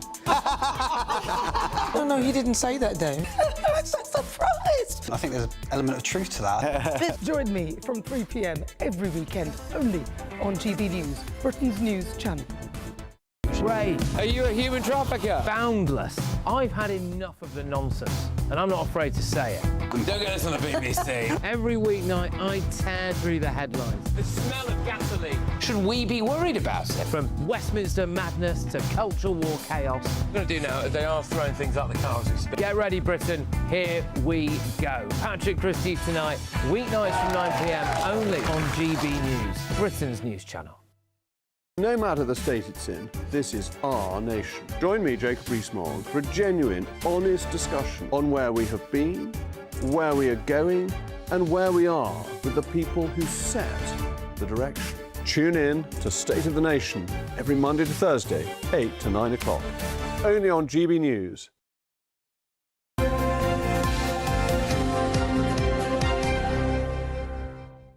8:48, we've got a treat for you now. A group who've spent 15 years bringing their signature charm and harmonies to fans right across the country. Yes, the Overtones were famously discovered whilst working as decorators near Oxford Street. They were signed during their tea break, no less. Yeah, it's quite a story, Great isn't it? story, isn't it? Anyway, they're here and they've got a treat for you. Take it away, boys. Let's go. 2, 3, 4. You to me are everything, the sweetest song that I could sing, oh baby. Oh, baby, to you I guess I'm just a clown who picks you up each time you're down. Oh,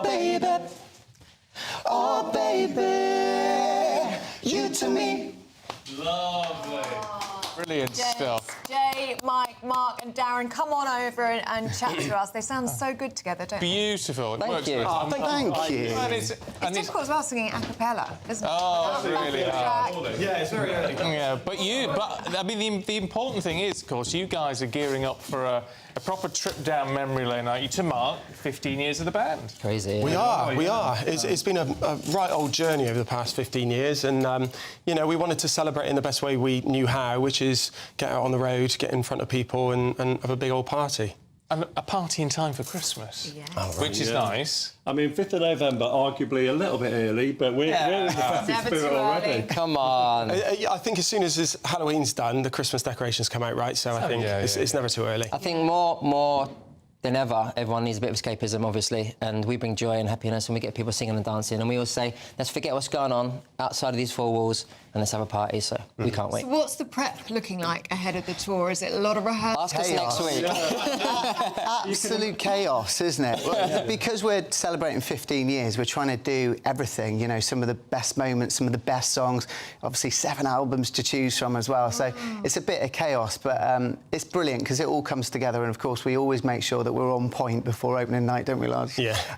But yeah, it should be really, really good fun. How hard is it to get on point? I mean, listening to that a cappella there is so precise. Oh, yeah. I do not understand how you do it. Lots of practice. I think the 15 years has helped. Yeah. I mean, we've always said, you know, we're very lucky to have done what we've been doing for the last 15 years, but we've also said that we put ourselves in the way of any luck that we've been fortunate to have, and you know, and that means a lot of hard work, a lot of rehearsals, a lot of going over. And I mean, you saw us then. You know, obviously there were a few little technical things going on, but we just kept going until it's right, and then we're good to go. And that's the same as tour and anything else we do. Yeah, and do you still love performing, going out on tour just as much now as you did 15 years ago? Has it changed or developed for you over that time? Yeah, I think more than ever now. I think we've relaxed into it a bit more. At the start, you can get quite nervous, quite overwhelmed, but I think we're just four best mates having a great time. And if someone makes a mistake or slides the wrong way, we call it out and we have a laugh with the audience, whereas you used to be like, oh, I can't believe it. But yeah, we have the best time and we get amazing feedback. So we just want everyone to come and just have a big party with us. I mean, that's the thing. If you can get out onto a stage and just soak it up, enjoy the performance, enjoy the crowd, then that's just magic, isn't it? I think we're in such a beautiful place now where we are exactly who we are off stage and on stage, and that sounds really bizarre to say that, but you know, because we've experienced everything there is to experience in the music industry, entertainment industry, for us to go on and just be our true, authentic selves on stage, taking the mickey, having a laugh, and you know, everyone makes the show. We love it, they love it, and it's just a really good, fun-filled show. So yeah, it's a real blessing. We're dealing with all these classics as well, Frankie Valli and the Four Seasons. Come on, Mark, tell them, The Mark. Temptations, Aretha Franklin, Stevie Wonder. You know, we've got the audience on side because they know and love all these songs. Yeah, and what people won't have seen today in just that little snippet that you did for us, that a cappella performance, is you're also dancers, aren't you? You've got choreography with your songs as well. I don't know how you managed to do both. Well, as you know, we didn't know that was going to be a cappella, so we were going to do a performance, so we were getting ready to do the routine. You are. But we're in with our choreographer Dax, shout out, Dax, next week, Monday to Wednesday, and yeah, he's got his work cut out because he tries to limit our coffee breaks because we're like, can we have another coffee? He's like, you haven't done any work yet. We are. I mean, we work really hard, but I think our choreographer thinks we're a bit of a nightmare because we get in and we might do like 15 minutes and then they'll we'll be like, coffee break. But is it easy for you? Because I mean, it's not. We just sort of assume now that people who go on stage can sing and dance and all this. Because you can't, not everyone can. Oh, no, there's phone calls that go on after rehearsals like, I don't think I'm going to get it. We start tomorrow, we're not going to get it. But as Jay said, by the time the curtain opens on night one, somehow we pull it out of the bag. It's a bit of jeopardy. And if not, we have a laugh. Yeah. And you do have a laugh, don't you? Because you work together, you're colleagues, but you're also friends. Yeah. Oh, yeah. So clear to see. We wouldn't have lasted 15 years if we weren't friends. Yeah, I know you were talking before about mental health, but it's been so incredible. You know, I joined the group 6 years ago, and to have like a brotherhood. And we've been through a lot of things together through the 15 years and equally through the last 6 years. So to have just a great friendship, you know, to live life together through children, through marriage, through everything else, you know, it's just great to have each other to talk to and then go out on stage and sing and have fun. It's interesting because you bring up the mental health thing and obviously the tragic case of Ricky Hatton, and which is so very, very sad. I mean, certainly for I don't know if you were a decorator as well, but I mean, for the decorator boys amongst you, I mean, again, that's not the sort of business where people, you know, the men are known for talking out and being honest. Has your perspective changed over the years when you've dealt with all these different things and some tragedies in the group as well, that you do feel that you are able to be more expressive, to be more honest as men? Definitely. Yeah, possibly. I think, look, we're in the entertainment industry, so we're kind of lovies, right? Yeah. So we'll talk about our kind of emotional issues and things like that. But yeah, I think what an amazing time to be alive, where men can feel a lot freer to talk about their mental health issues. It's easier said than done, but it's just important to talk. I've been low, I've been through a lot, and you know, I'd ring up Mike and I'd be like, you know, I feel low, I need to talk, and you know, Mike's always been amazing for that. But I think if we're all honest, we all go through hard times, but you have to talk because it's just natural. I'll just add to that because you know, I was in the military for 10 years, and so you know, we were trained to suppress our emotions, not express our emotions. And so I'd say now, you know, we've got so much better, but there's still so much more to do. And you know, hopefully, you know, we openly talk about it on social media, and you know, with our audiences and our supporters, how important it is to talk to each other. And so hopefully we'll continue to get there, continue to talk, and you know. Well, it's a really good message, actually. The idea that we all have to man up isn't always that healthy. That has changed a lot, which I'm sure you have experienced in the past 15 years. I mean, the music industry has changed a lot in that sense. Of course, as well. It's a lot more aware of people's well-being. I think we need to change perspective completely and say that manning up is speaking up. Well, and it takes an incredible amount of strength to speak out when you're feeling, you know, particularly low, and you've got mental health issues. I think, you know, like I say, I think it's just amazing that we're in a society now that is more and more accepting of that. I mean, we're lucky to have this safe space as well between the four of us. Like, you can see that. And the music as well. You know, there's so many people that come to our shows, and we hear so many stories, and we love it. We just love it because people are sharing those stories about the music and what the music's done. Them so it lifts you. It does. It lifts you really just listening to you. Gents, really good to talk to you this morning. Thank you very much. Thanks for having us. Thinking of you on November the 5th. Come and get your tickets. The Overtones.tv. That's where you get tickets. Come and join us. Thank you. Good to see you. Thanks next month. Thanks, boys. Good to see you. Lovely stuff. Right, we've got all the top stories heading your way in just a moment. Don't go anywhere.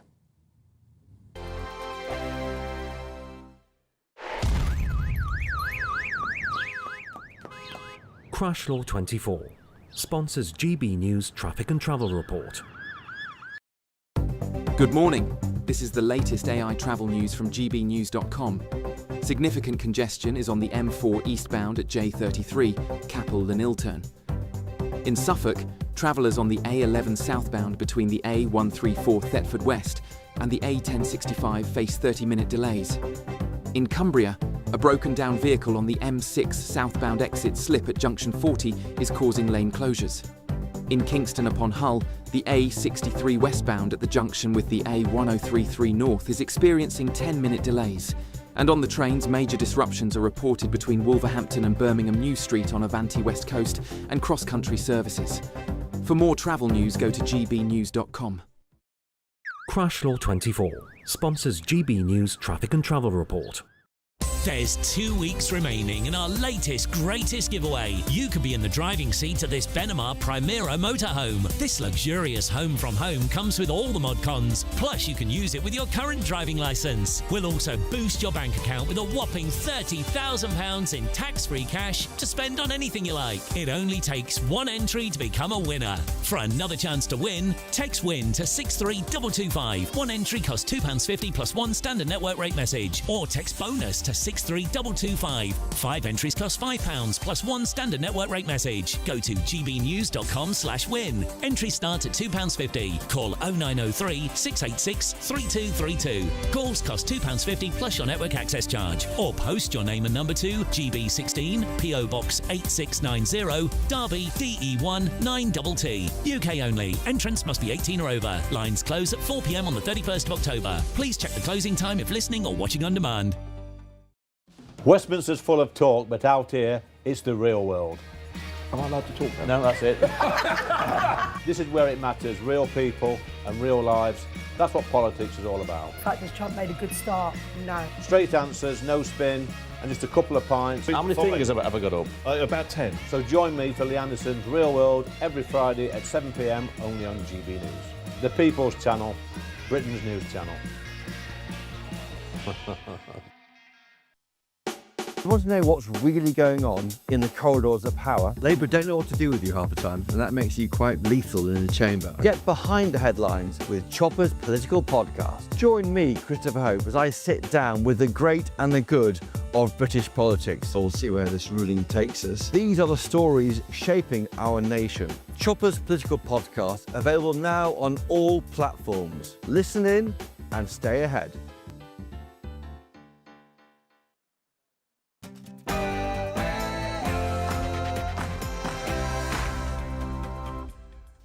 Good morning. The Prime Minister leads outrage as Israeli fans are barred from attending a football match at Aston Villa. West Midlands police have said the decision not to allow away fans from Maccabi Tel Aviv to attend the game next month was taken by a joint safety committee and was partly based on fan violence in Amsterdam last year. Well, senior government figures will meet later on today to see, apparently, if there's a way through.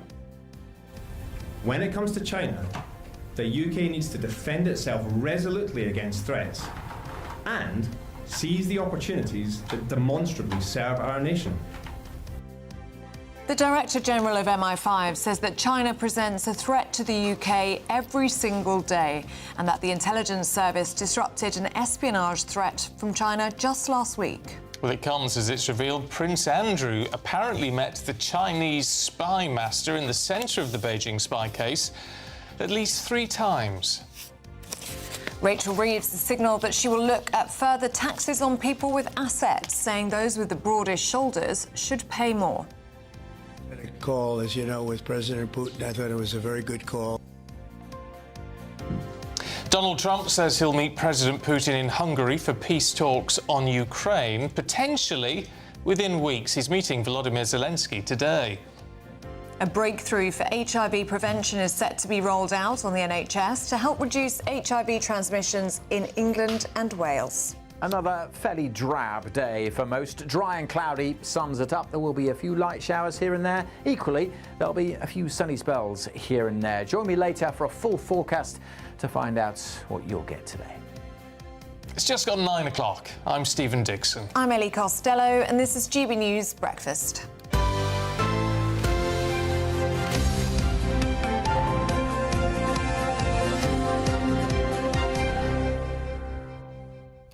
We're just trying to load up your views here. Yes. It's It's a bit slow. It's a bit slow. I was just seeing... There's so many coming in, you see. Oh, it's gone mad. It's gone mad. I tell you what did you think of the Overtones? I just think, what a nice group of lads, actually. Yeah, so lovely. I think it's really important when they said, they are themselves on stage and, they're just themselves. And I often think that's what showbiz is missing.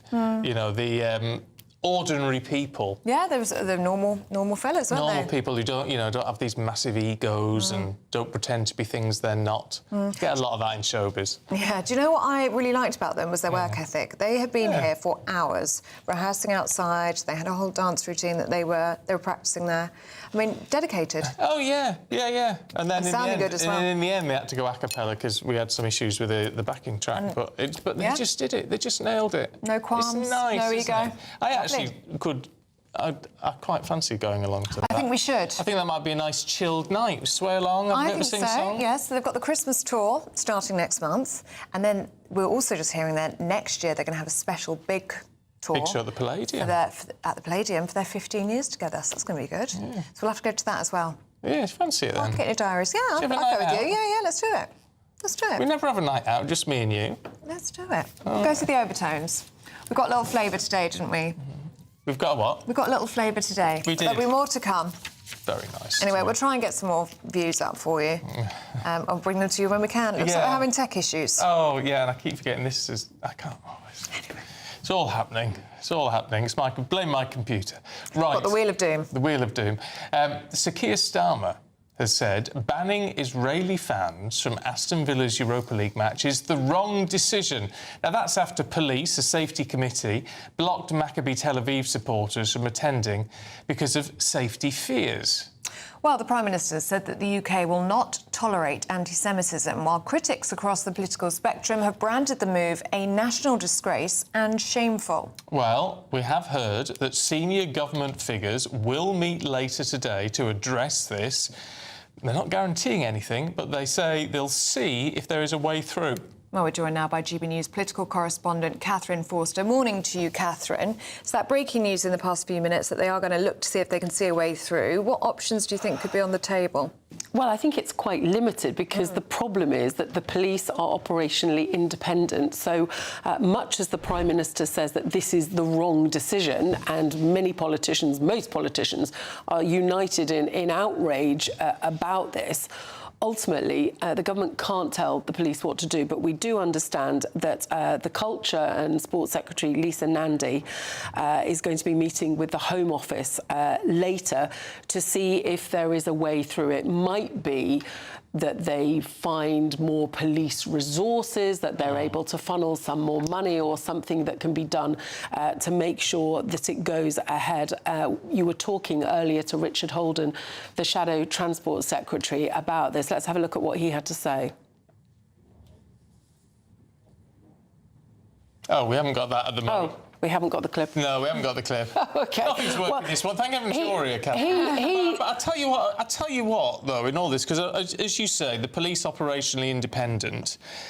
However, there has been a petition by I've forgotten his name, Mr. Khan, the independent MP. Now, he thanked people for this ban going through last night and was saying it's all down to you signing a petition. So have the police been influenced by that? Well, you would wonder, wouldn't you? I mean, one of these independent MPs that was elected largely because of the war in Gaza last year, has led the charge on this, along, I think, with Jeremy Corbyn, who has also been involved. I think we have that clip now. Let's see if we can see what Richard Holden said earlier. I cannot believe that we're now seeing Jewish people basically being told that they cannot attend a football match here in the United Kingdom. It's an absolute disgrace. The government need to get a grip of it. They're in the end the ones who are responsible, not some bureaucrats at a local council level. This is actually a political decisions, right? We've got a Labour mayor in the West Midlands. You've got a Labour government here. They need to get a grip and ensure that actually sporting events and cultural exchanges can go on properly. I cannot understand why they've not taken action already. Of course, the government would say because the police are operationally independent, but it sounds like they are going to try to do something about this because, across the political spectrum, aside from Jeremy Corbyn and independent Gaza MPs, nearly everyone thinks this is the wrong decision. Kemi Badenoch says it's a national disgrace. Nigel Farage, everybody. And also, of course, it puts the Prime Minister in a very difficult position. Yesterday, he was at the Community Security Trust, which is a charity that works to protect the Jewish community. The Prime Minister's wife is Jewish, his children are Jewish, something that he doesn't talk about often. But, you know, following the terror attacks a couple of weeks ago in Manchester, he said that he will stop at nothing to protect the Jewish community. And at the moment, the message that this sends in cancelling this match is that Jewish people are not safe to go to a football match in Britain. OK, Catherine, for now, thank you very much indeed. Well, let's head to Villa Park, should we? Jack Carson is there for us. I mean, it's clear, Jack, that there is pretty much outrage right across the country about this, but now, as Catherine was saying, the government's saying, well, they're going to see what they can do. And this is it. There were calls yesterday from the Reform MP, Danny Kruger, for the Home Secretary, Shabana Mahmood, to even look at the powers that she might have to remove the Chief Constable of West Midlands Police. So it was clear that right across the political spectrum there is pressure on the government to ensure that they try and find a way through this. As you were just talking to Catherine there about senior government figures will meet today to see if there is a way through this. The Culture Secretary, Lisa Nandy, and the Home Office will be amongst this because, of course, you know, Keir Starmer criticised this, saying that it was wrong. So there it might well be a way, given as you were just talking about there, whether it is extra funding to the police, whether it's bringing in other police forces, as we see in London at these huge national demonstrations in support of Palestine. Other forces from across the country are brought in to ensure that those events with mass, gatherings and mass people can be those people attending those protests and attending those events can be done safely. Just want to bring you some reaction from here in Birmingham and a statement from the Aston Villa Jewish Villains Supporters Club. It comes from Andrew on behalf of Andrew Fox, who's the honorary president of that. Points out that in that statement, in the summer of 1938, Aston Villa became famous because they were the only visiting team in Germany not to perform the Nazi salute prior to kick-off. They say that they lay no blame on Aston Villa, that it would not be safe, they say, to allow thousands of Jews to walk around Aston and its surroundings, and why that may be so, he says, should trouble the entire country. They also said that following the announcement last night from Aston Villa and the Supporters Advisory Group that they have been inundated, they say, with Aston Villa fans happy to give up their seats to travelling Tel Aviv supporters. And of course, this all comes after the initial protests, weeks in the last few weeks, particularly from the local MP here, Ayub Khan, who said yesterday that he welcomed the Safety Advisory Group's decision to ban the Maccabi Tel Aviv fans, saying that the moment the match was announced, it was clear, he says, that there were safety risks that the authorities would not be able to fully manage, he says. And he says with so much hostility and uncertainty around the match, it was only right to take drastic measures. But then in that statement, he goes on to say that sports entertainment events should be enjoyed by all, regardless of their race, ethnicity and background. But many people, who whether it's the Conservative Party and the leader of the opposition, Camilla, not calling this a disgrace, whether it is Nigel Farage saying that this is a new level of discrimination. It's not clear quite how sport, in his statement, can be for all when there is a section, and a particularly religious group, who have seemingly been banned due to concerns around their safety. And therefore, it's at Villa Park. Thank you very much. Well, for some reaction to this, we're joined now by Israeli football fan Omri Levin. Good morning to you, Omri. Good morning, Ellie and Stephen. How are you? We're good, thank you. What's your reaction to this news? So, as you can see from my scarf, I'm not a Maccabi Tel Aviv fan myself. Actually, quite the opposite. I'm a Poel fan. There are rivals. So no one can blame me that I'm going to say what I'm going to say because I support Maccabi Tel Aviv.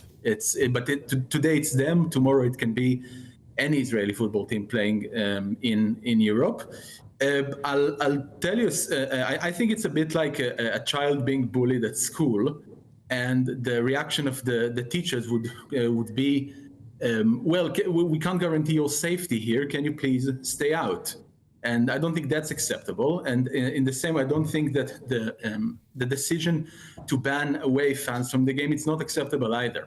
Other countries have been dealing with similar problems, not in football, but I know it's not a very popular sport in the UK, but basketball teams from Israel have been facing the same problems in Turkey and Spain, for example. The thing is, there the solutions were either the Turkish teams decided to host Israeli teams outside of Turkey, usually in Balkan countries, and the Spanish team decided to host Israeli teams without fans at all. Both not ideal, but both better than I think what Aston Villa is doing, which is giving themselves a bit of an unfair advantage of letting only the home fans in and keeping the away fans out. And I don't think that's acceptable.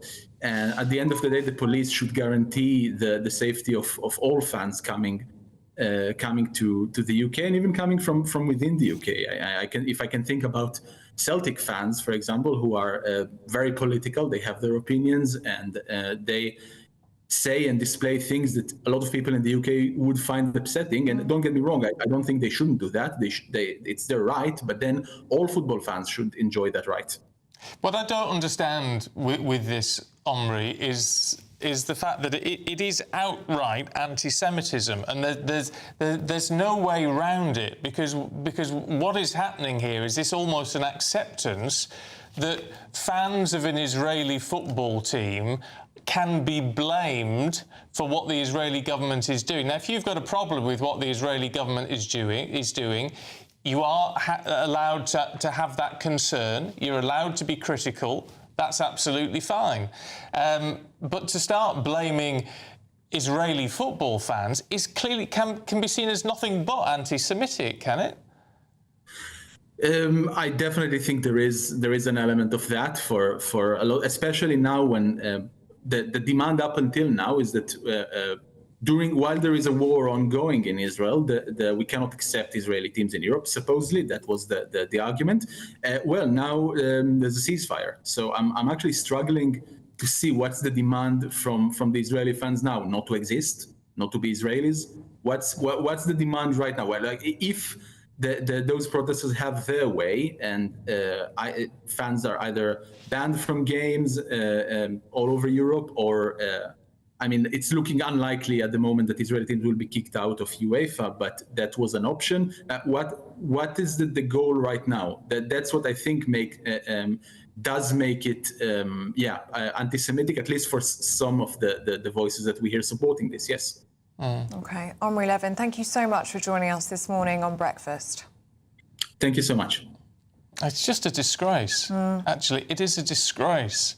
I mean, it's about you don't allow the mob to rule. Which is essentially what's happened in this case. Yeah, I mean, if people want to disagree on these issues, that's fine. But why would you blame? I was just thinking about when the Ukraine-Russia thing kicked off. I know Boris Johnson was very vocal in his support to Ukraine. He also gave the speech in Russian, to the Russian people, saying, "We do not blame you. We're not anti-Russian. We do not blame you, the Russian people, for what is going on." Some people can't see it that way, can they? No, and it should be the same with this. If you don't agree with what's happening, that's your right. But don't blame every Israeli for it. And what does it say about Britain? What message does this send to Jewish people, not only in this country, but also people who want to visit Britain? Are we saying you're not welcome here, or you can come, but we can't keep you safe here? I mean, neither of those messages are good. No. And they don't reflect the Great Britain that we know. No, they don't. It's not right. We're better than that. We really are. Well, let's hope something has worked out. Yeah, fingers crossed. Well, look, let's cheer you up, should we? Because it's time for our Great British giveaway, and it's a massive prize. It's our biggest ever to date, at least. Here are all the details you need.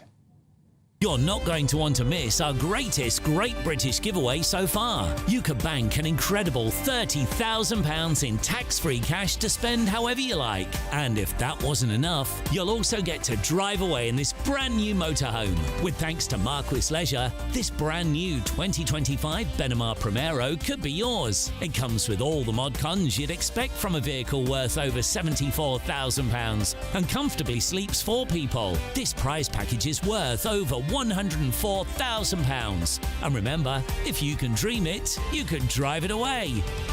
For another chance to win, text WIN to 63225. One entry costs £2.50 plus one standard network rate message. Or text BONUS to 63225. 5 entries cost £5 plus one standard network rate message. Go to gbnews.com/win. Entries start at £2.50. Call 0903 686 3232. Calls cost £2.50 plus your network access charge. Or post your name and number to GB16 PO Box 8690 Derby DE1 9TT. UK only. Entrants must be 18 or over. Lines close at 4 p.m. on the 31st of October. The winner will be contacted live on GB News, week commencing 10th November. Please check the closing time if listening or watching on demand. Good luck.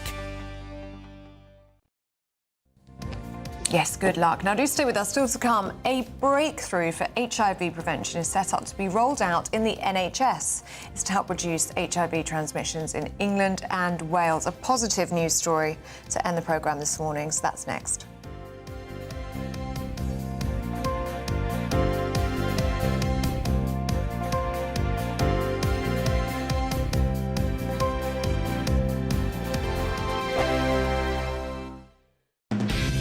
Decisions made in Washington aren't just shaping America, they're shaping Britain too. From migration to global security, from crime to health. Whatever happens in the White House today will be felt in your town or city tomorrow. That's why The Late Show is live from Washington, D.C. Cutting through the politics to show you what it all means for Britain. The Late Show live every night at midnight. Only on GB News, Britain's news channel. Bold. They are under no illusion. Ray, are you a human trafficker? Boundless. I've had enough of the nonsense, and I'm not afraid to say it. Don't get us on the BBC. Every weeknight, I tear through the headlines. The smell of gasoline. Should we be worried about it? From Westminster madness to cultural war chaos. What I'm going to do now is they are throwing things out the car as we speak. Get ready, Britain. Here we go. Patrick Christie's tonight, weeknights from 9 p.m, only on GB News, Britain's news channel. In the GB Newsroom, we bring you the news as it happens. With our team of dedicated journalists across the UK, we're ready to keep you up to date with what's happening every half an hour, every single day. Bulletins here on GB News, the People's Channel, Britain's news channel. Westminster, the ultimate clique. And you're fighting like rats in a sack. But here on the Camilla Tominey Show, we ask the questions the establishment media is too scared to ask. OK, let me ask you a straight question, because I know you're a straight-talking politician. Whether it's net zero, illegal immigration or law and order, nothing is off limits. You had the power then. Yeah, as I and say, now you've lost it. That's the Camilla Tominey Show, a politics show that's fearless. But no, let me finish my question if you don't mind, because it is my show. Sundays at 9:30, only on GB News, the People's Channel, Britain's news channel. Britain was once the envy of the world. But look around, a nation that no longer knows what it is or where it's going. A country that's broken. How do we fix Britain? How do we bring it back? Friday night with Matt Goodwin at 8 p.m, only on GB News. At GB News, we love to hear from you, our loyal community. So drop us a line at gbnews.com/yoursay. There, you can talk to each other and also to the presenters live on air. gbnews.com/yoursay. Because GB News is your channel, Britain's news channel. Join me, Nana Akweer, for an informative, interactive news programme with a difference. It's fun. No, he didn't say that, Dave. I'm so surprised. I think there's an element of truth to that. Join me from 3 p.m. every weekend, only on GB News, Britain's news channel.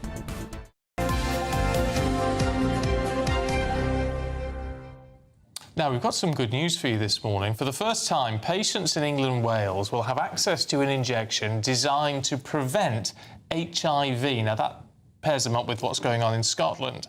Well, the long-acting injection, given every other month or 6 times annually, provides an alternative to daily pills for virus protection. Let's talk to the Chief Executive of the Terence Higgins Trust, Richard Angel. Richard, good to see you this morning. This is a hugely important step, isn't it, in our battle to... I mean, it's ambitious, but the idea is that we have no HIV transmissions in this country by 2030.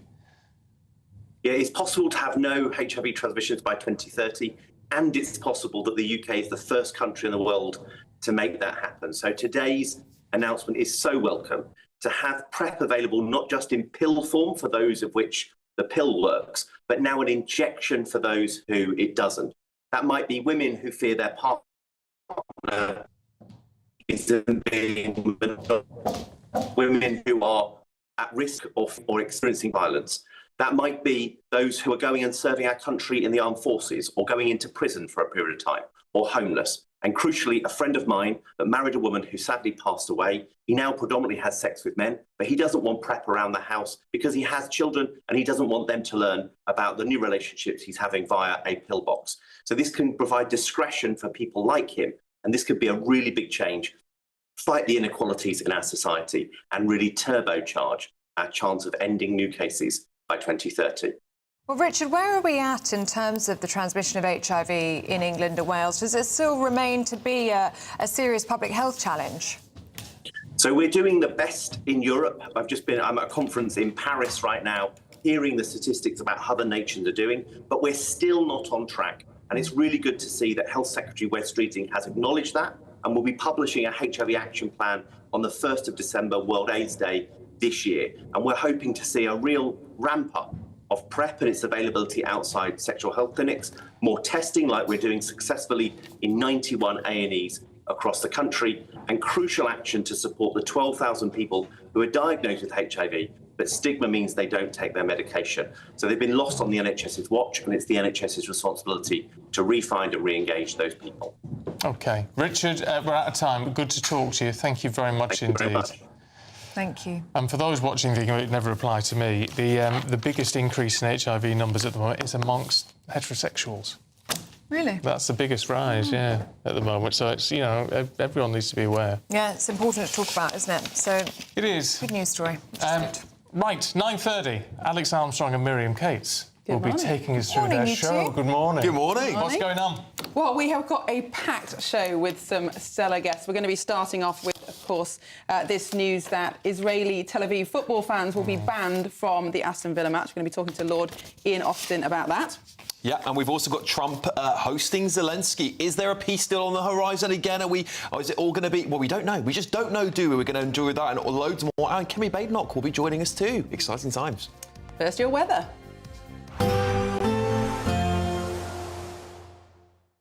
Expect warm spells with the odd rude interruption. Boxed Boilers sponsors the weather on GB News. Morning. Yes, it's time for your latest weather update from the Met Office here on GB News. Today, well, kind of more of the same. For the vast majority, dry and cloudy sums it up. But there are a few breaks in the cloud, just like the last few days, a few glimmers of sunshine, but equally one or two light showers here and there. We're seeing a few more just brushing into southernmost parts of England, particularly parts of Devon, and the odd one across parts of the east. We've got a few breaks in the clouds, so some places waking up to a bit of sunshine. There's been some mist and fog through the night as well. That will clear away. Most places, as I say, just staying dry and cloudy with temperatures similar to how they have been through the week, 13 to 15 degrees. The winds are pretty light. The breeze, though, will be picking up in the southwest. That will do a couple of things, maybe throw a few more showers in towards Devon in particular, but also break the cloud up a little bit more. So parts of Cornwall, North Devon and West Wales may see some good breaks in the cloud and a bit of sunshine. And again, like the last few days, parts of Scotland will see some blue sky and some sunshine, most likely on the west coast, whereas the east coast may stay a little glum. On the chilly side, in Shetland, elsewhere, as I say, temperatures similar to what they've been through much of this week. We are in for a bit of a change, but not really until we get through the second half of the weekend. As we start the weekend into Saturday morning, still a lot of cloud around, thickening up in places overnight for the odd little bit of drizzle. Where we've got clear skies, we could again see some mist and fog. Temperatures will dip down to single figures in places, maybe a little bit lower, with some clearer skies across northern Scotland. And here again, some sunny spells possible on Saturday. Generally, skies again a bit brighter, the cloud not as low. One or two light showers possible in the east. And later on through the day, we'll start to see the change coming in from the west with outbreaks of rain creeping into Northern Ireland, perhaps into West Wales later too. But still, many places on Saturday dry and cloudy with temperatures in the teens. But it's going to turn wetter and windier on Sunday. Expect warm warm spells with the odd rude interruption. Box Boilers sponsors the weather on GB News.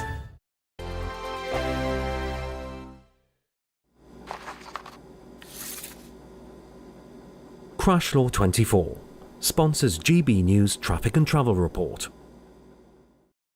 Good morning, this is the latest AI travel news from gbnews.com. Motorists heading south on the A470 between Nantgar and Corriton are experiencing congestion. In Cheshire West, the M6 southbound is witnessing slow traffic due to a broken down vehicle between junctions 19 and 18, leaving one of 4 lanes closed. In West Sussex, congestion persists on the A27 eastbound between the junctions with the A259 Havant and the A259 Chichester West, causing delays up to 30 minutes. And on the trains, both Avanti West Coast and Cross Country report major disruptions between Wolverhampton and Birmingham New Street. For more travel news, go to gbnews.com. Crash Law 24 sponsors GB News Traffic and Travel Report.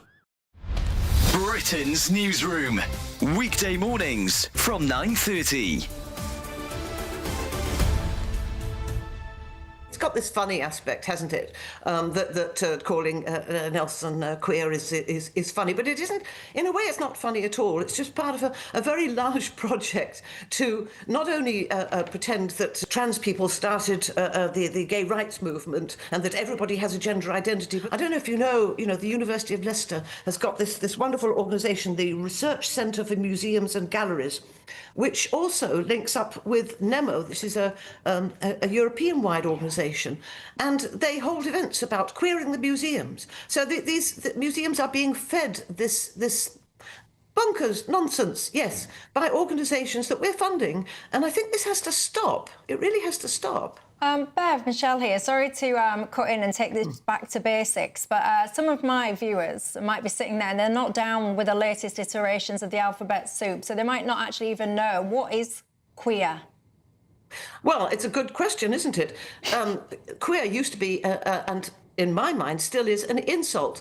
A lot of gay men, especially older gay men, remember being called queer just before they were beaten up. So for them, and for many people, and including for me as well, queer is an insult.